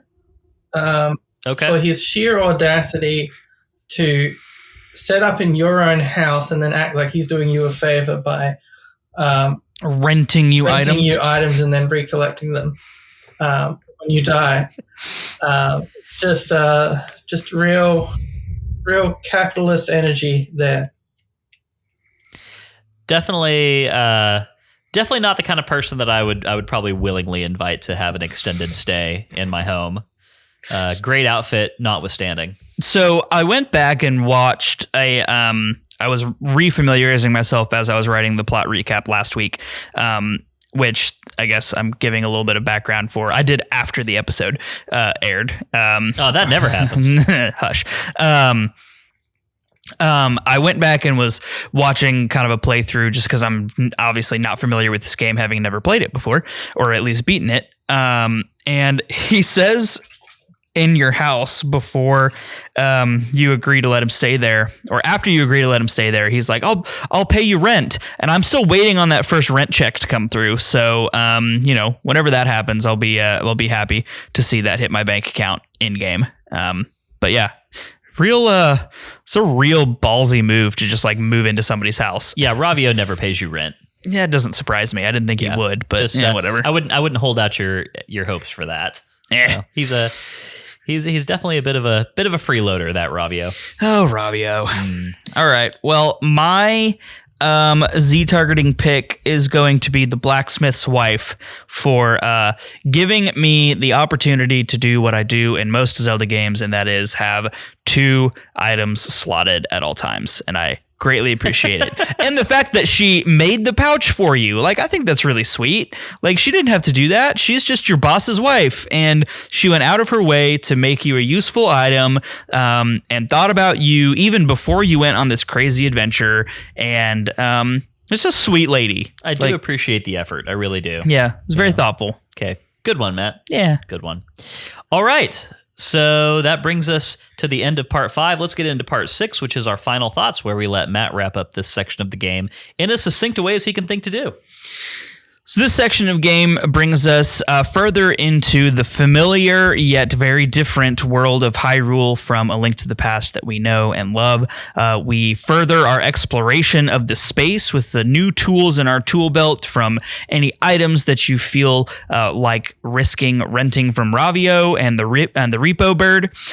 Also, the wall merging technique opens up a lot of good spaces. We meet some interesting characters along the way, from the blacksmith's wife to Mother Maimai and Irene the Witch, who help us out all in various ways, culminating this week's section of game in a trek up Death Mountain, which is familiar to everybody, and in a really good vertical dungeon that pushed the boundaries of what top-down dungeons look like from a vertical space, with some huge improvements given it by the 3DS and the engine that it's running on, culminating all the way at the top with the classic Scourge of Hyrule Moldorm fight that is just kind of fine.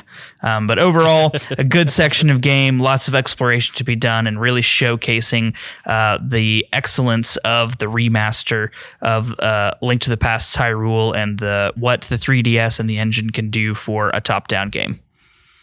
Well done, as always, Matt. That brings us to what would normally be the end of the Sacred Realms rundown, but this becomes the part of the show where we now surrender ourselves to the will of Cody Davies and say, do your worst. Add as many parts as you want, Cody. We don't care. We can take it. Well, welcome everybody to part 7, which, you say it along with me. You all know what part 7 is. It's right. It's Cody's tips and tricks.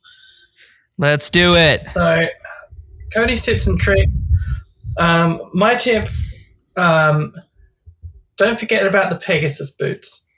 This is something that I picked up before going into the dungeon, but it's not actually necessary for a long period of time, but I find it invaluable for just traversing the world. So that's something that I guess, don't forget to do that one. Will you give us a quick rundown on the method by which those are actually acquired? So this is going a little into because the reason I got them is because I got the Zora's flippers, which are required for the next dungeon. But after that's all happened, you can sneak up on the thief who stole the item, and you can grab the Pegasus boots from him. It's sort of a similarity to In A Link to the Past. There was also a thief who would run away whenever you saw him in Kakariko Village. But this one will give you some Pegasus boots. Which actually, in this game, the Pegasus boots charge. Those do double damage to enemies, don't they? I think so. I think it's like a spin attack. Okay, cool. But also, you can just dash across screens. Yeah, I was gonna say, just from it's really a movement ability, which we all love. Yes. And you're going to find little thief cave puzzle dungeons or whatever that are like, you better run across here fast. And it's going to be a lot easier to just have the Pegasus boots. Well, that's a very good tip and trick, Cody, and one that I actually forgot to do last week, and will probably make that my priority numero uno when I log back on to play next week's section. All right, well, part 8, as we know, is Australia Facts, which I know I'm always ready for a new Australia fact.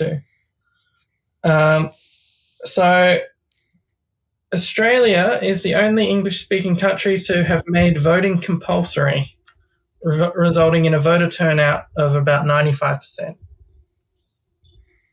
Compulsory voting. What happens if you don't vote? Do you go to jail, or do you get a fine? Okay, well, straight to jail. straight to jail. Straight to voting jail. turnout is actually 110% because anyone who doesn't vote just goes straight into the slammer. Littering, believe it or not, straight to jail. You steal a sweater. You steal a sweater, straight to jail. Little Parks and Rec. You better cut that clip in here instead of just our terrible accent. If I can find it. Some of those are a little bit more difficult to find, but yeah, I will. I promise you, I will look for it. Compulsory voting. Good to know. I think between that and our previous conversation about the Australian postal system, I'm learning quite a lot about the infrastructure of your country. Yeah, I mean, that's sort of the goal. When people listen to Sacred Realms, what they want to hear is every season I'm going to learn a little bit more about the infrastructure of Australia. And also hear just a little bit more about the water dragon than previously. Oh, yeah. And why we hate her. I'm sorry. I don't know if I'm getting ahead of one of your upcoming talking that's points. Part 12, but we haven't gotten to it yet. Okay, gotcha. So I do keep a list. When I've brought up a part, I have it in the list so I know. For example, part 9 is called Matt, Do You Intentionally Mispronounce a Character's Name in Each Game? A fan favorite segment that created it, that led to the creation of a channel on the Discord. True. And this one is not dedicated to a character, but just to the word ethereal, which is not pronounced ethereal. Do you say ethereal? Ethereal? I say ethereal. Ethereal. Is that it? Yeah, ethereal. Yeah. No? Ethereal. In the plot rundowns, a couple of times, Matt has said ethereal. Really? Huh. Yeah, I always say it like cereal. It's ethereal cereal. You gotta watch out for that one, Matt. Okay, I will keep an eye out for it in the plot recap from now on. The last thing you want is for this to end up in the Matt mispronouncing things Discord chat. That's true. Although it is literally all about me, so you don't want to add fuel to that fire, though, Matt. Yeah, I mean, fair enough. There is a part 10 that's called Lyndon. Why do you keep pronouncing Gerudo as Gerudo? But that hasn't come up. That's true. Yeah, I was gonna say, Lyndon. Give us some time. I'm sure it'll come back around. Or actually, maybe it won't. I don't know. Are there any more Gerudos? Gerudo? Are there any more Gerudos around between here and Tears of the Kingdom? Majora's Mask has the pirates. The pirates. Yeah, the Gerudo pirates. And who knows what happens in Tears of the Kingdom. Right. But yeah, so let's see. Now we part 11. Yeah, because in Twilight Princess, it's not the Gerudo Desert. It's just the Arbiter's Grounds, right? No, they call it the Gerudo Desert. They do? Twilight Princess. Oh, okay. There are no Gerudo in it, but which is wild to me. But all right, yeah, cool. There's anyway, one Gerudo in that game. Just the one. Just the one. The villain. But yeah, so just if you're wondering what these other parts are, part 11 was called Matt, do you think Breath of the Wild is a real Zelda game yet? That one's obsolete now, I think. We've moved past that one, yes. Past that one. Part 12 is, of course, wow, the water dragon in Skyward Sword doesn't know what she's doing.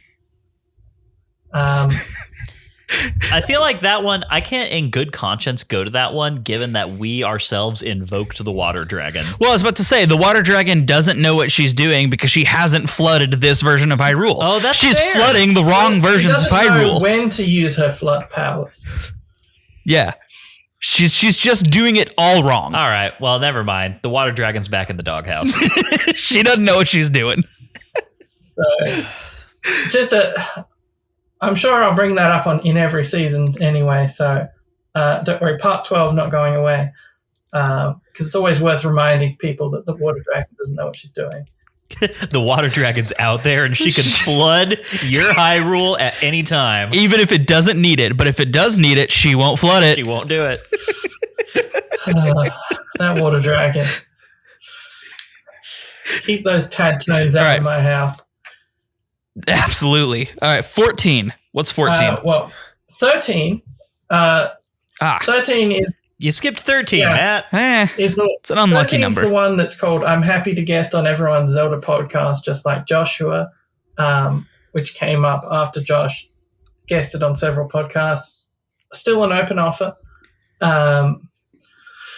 Part 14 was called Visit Zeldapedia.wiki. I need to issue a correction to this. It's now called ZeldaWiki.wiki.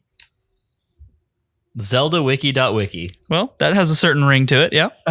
But you can also access it from ZeldaWiki.net and a few other redirects that we have. We're still sorting out permanent domain stuff, but basically the important part here is don't visit the fandom version of the Zelda Wiki when you start visiting that in the lead up to the new game, etc.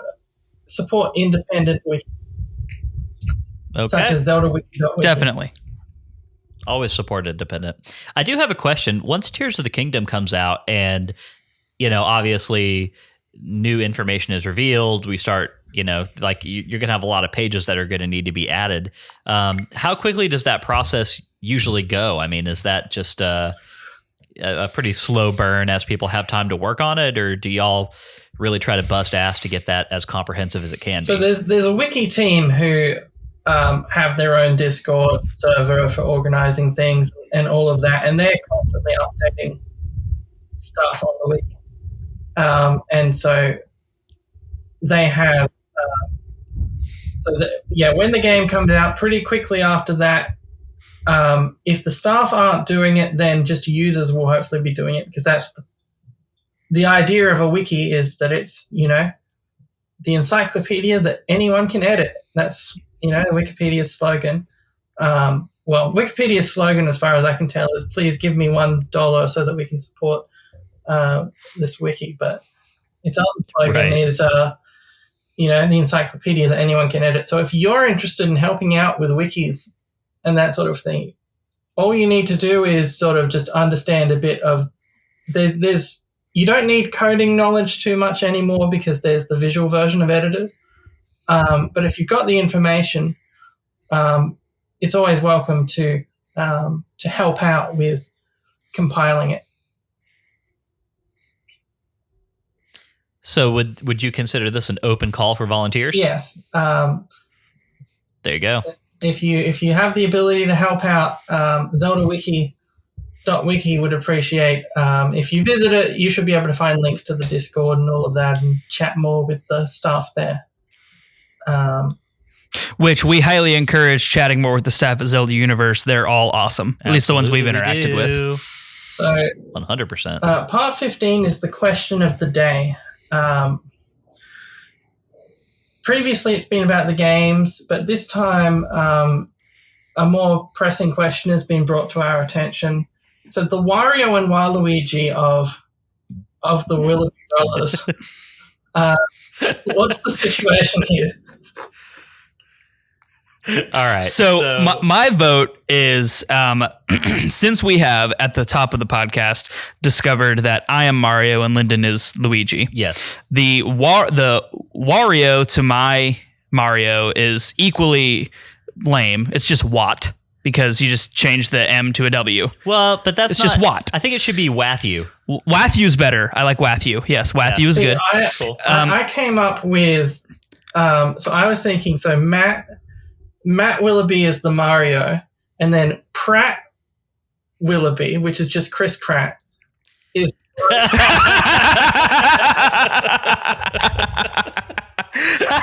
the universally uncontroversial voice actor of the of our everyone's favorite plumber in the upcoming theatrical adaptation. Yes, that Chris Pratt. That's amazing. Okay. And then my pitch for Lyndon's Waluigi was Walladoner, which plays off of your familial nickname that you got from I don't think anybody that listens to the show knows that, though. My friends and family all call me Donor. That's my nickname, and it had a very long process of creation that it's very convoluted as to how that actually happened. But anyway, yeah. But I don't think I've ever been referred to as such on the podcast before. Mike, no. The detective might have let a Donor drop once or twice. I don't know, but it's hard with Walla Indian or something like that. It just doesn't flow. So I was trying to go with something a little more easy to pronounce. I don't know. What do you have any thoughts here, Cody? I'm open to suggestions. All right. So my idea was that Lyndon has an evil twin called Winston, and he's British. Okay. I like that. That could happen. Yeah, Winston. Yeah, so it's Pratt and Winston, the evil Mario Brothers. But just to clarify, Pratt is not British. He's just Chris Pratt. He's just Chris Pratt. Yes, he's just Chris Pratt. He might be talking a British accent, but maybe it will just sound the same as his other accents. He just sounds like Chris Pratt doing a weird voice for no reason. Oh man, I don't know. Your counterpart sounds the more annoying one to interact with on a day-to-day basis. Absolutely, no doubt. Mine sounds like much more of an immediate, like, existential threat, intellectual threat. Yeah, it's an life. Existential threat to you. Yes. Yeah. There you go, Winston Pratt. There you go. It's now official. Sacred Realms canon. At some point, we need to now do an entire podcast episode as Winston Pratt alter egos. Yeah, we're gonna have to get a lot better at voice impressions, so for it to not be just utterly annoying to everybody. Just two guys from Texas trying to sound like Chris Pratt / a British guy, not working at all. Yeah. Ooh. Ouch. We'll need to workshop that one. Yeah. But regardless, Cody. So these are the big questions. I think these are the things everybody wants to hear about. So you're doing us a real service in bringing them up, and I appreciate that. So, part 16 was Australian government update, and that was about me being elected to local government, and I'm happy to inform you that I'm still elected. Well, that's good. I would hate for this installment of Part 16 to be the revelation that you have been ousted from office or impeached in some kind of high-profile controversy. Yeah, look, some people did get ousted from office. They didn't hand in their returns, which is the forms you have to fill out, being like, what donations did I receive during the campaign? All of those kind of... man, imagine that being compulsory for all politicians. Man, what's that like? Wouldn't that be nice? What's that like? But I handed mine in, so I am safe. So that's your Part 16 update. Way to be above board on your finances. So, and that brings us to Part 17, which is called Visit Zelda Universe. So, if you're not familiar with Zelda Universe, it's a website and a YouTube channel and a Twitch channel and an Instagram channel and a TikTok channel and a forum and a Discord and a range of other things. And we are all very hyped because a new game is coming. As a fan site, we've been coasting on port re-releases and all this kind of thing for about 6 years now. And we've finally got a new game to cover. And so or to not cover in the case of today. I sent out a notification being like, just a reminder, we're not doing any coverage of the leak because Nintendo's lawyers are very vicious. So, and because people just don't want to see it if they're looking for spoiler stuff. But otherwise, we could put it under a spoiler tag or something. But for the leaks, we're also adopting a policy of we do not want to be the target of a cease and desist, which I think. No, that's something none of us ever want to be on the receiving end of. Yeah, look, you've been on the receiving end of one of those before, but I beat it. Actually, we also were. Not by Nintendo, but our card manufacturer at one point sent us That was just a misunderstanding. They were like, hey, do you have license to do this? And we had to clarify that, yes, indeed, because it's non-licensed work. So, well, they thought that was a whole thing. They thought that what I was doing was pulling official Nintendo artwork, like JPEGs that I found on the internet, and just plopping them into the card templates. Got it. Right? Yeah. And so that was the miscommunication, which I am not doing. I draw all these things. Freehand. I see him do it. I have seen him do it many times. That's right. Just like Yuga from A Link Between Worlds, Lyndon is an artist. Tortured artist? Could be. Could to tell. Definitely tortured. No doubt about that. If Matt disappears one day and there's just a really good painting of Matt in Lyndon's room, we all know what happened. I'm not hanging my Matt painting in my room. He's going in the garage. Ouch! Rude.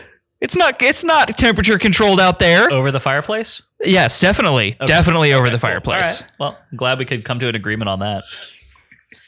At least. Cody, I'm almost afraid to ask. Do we have a part 18? I haven't come up with one yet, but if I do, I'll let you know.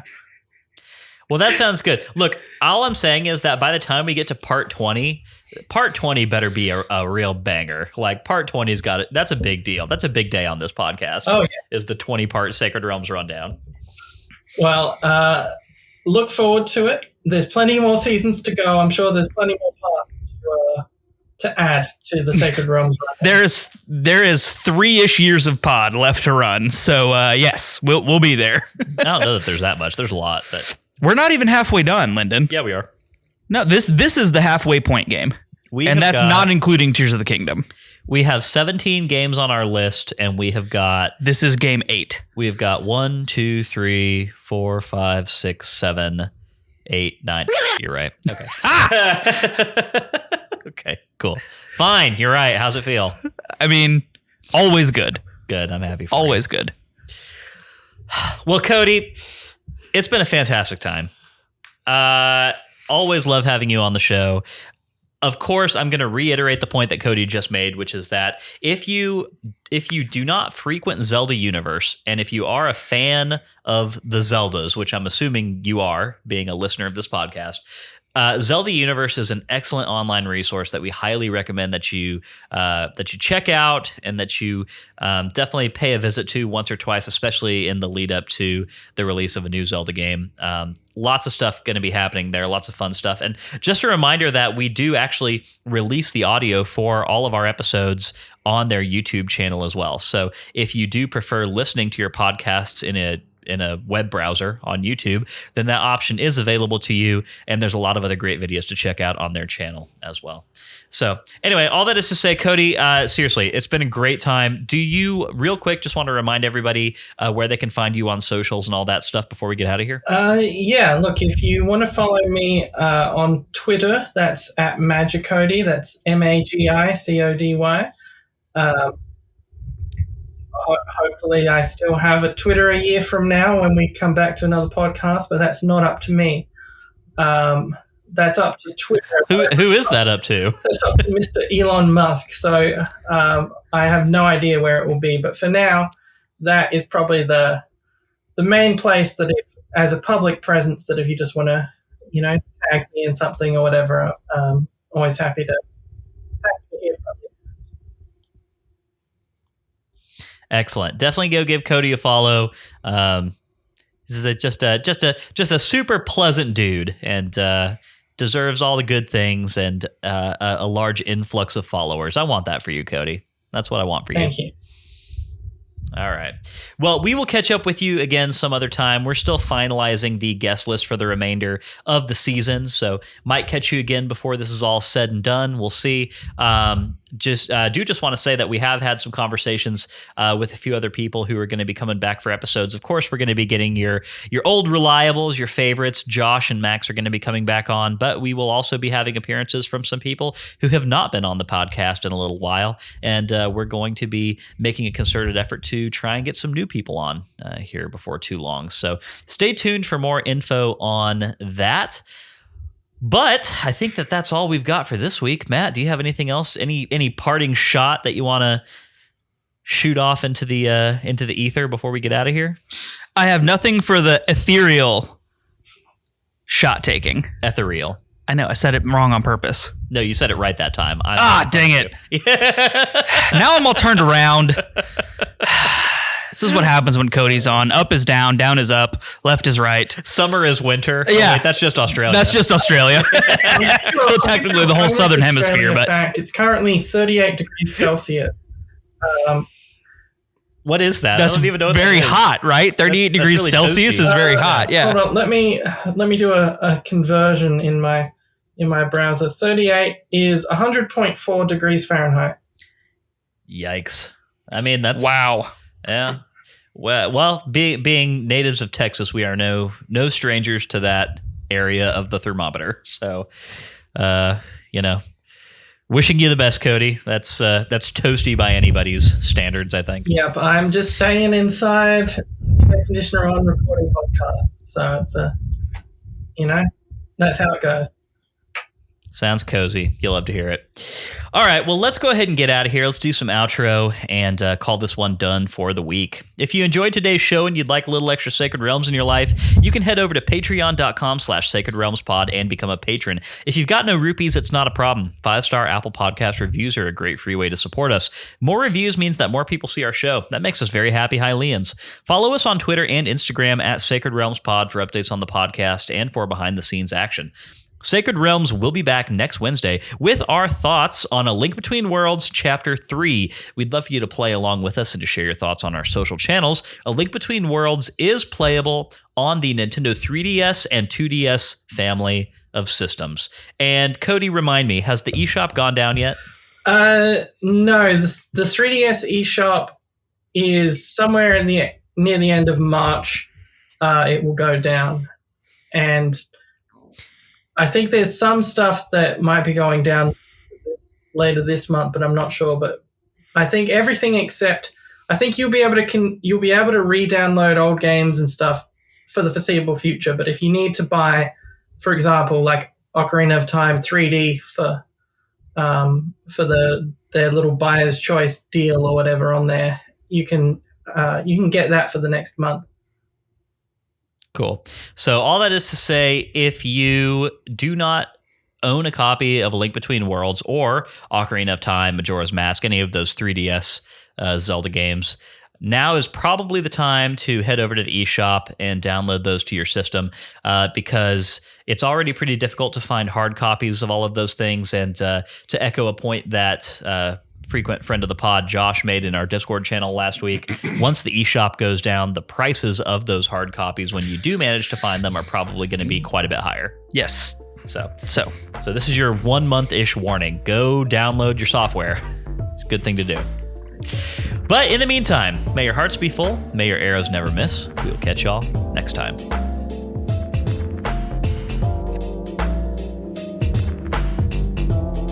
Sacred Realms is an independent podcast production, which is produced, edited, and mixed by me, Lyndon Willoughby. Our music comes from Zelda and Chill by Mikkel and is graciously provided to us by Mikkel and Game Chops Records. Zelda and Chill is available to stream on Spotify or to purchase directly from GameChops.com. Finally, our thanks go to Nintendo for creating such exceptional and innovative experiences.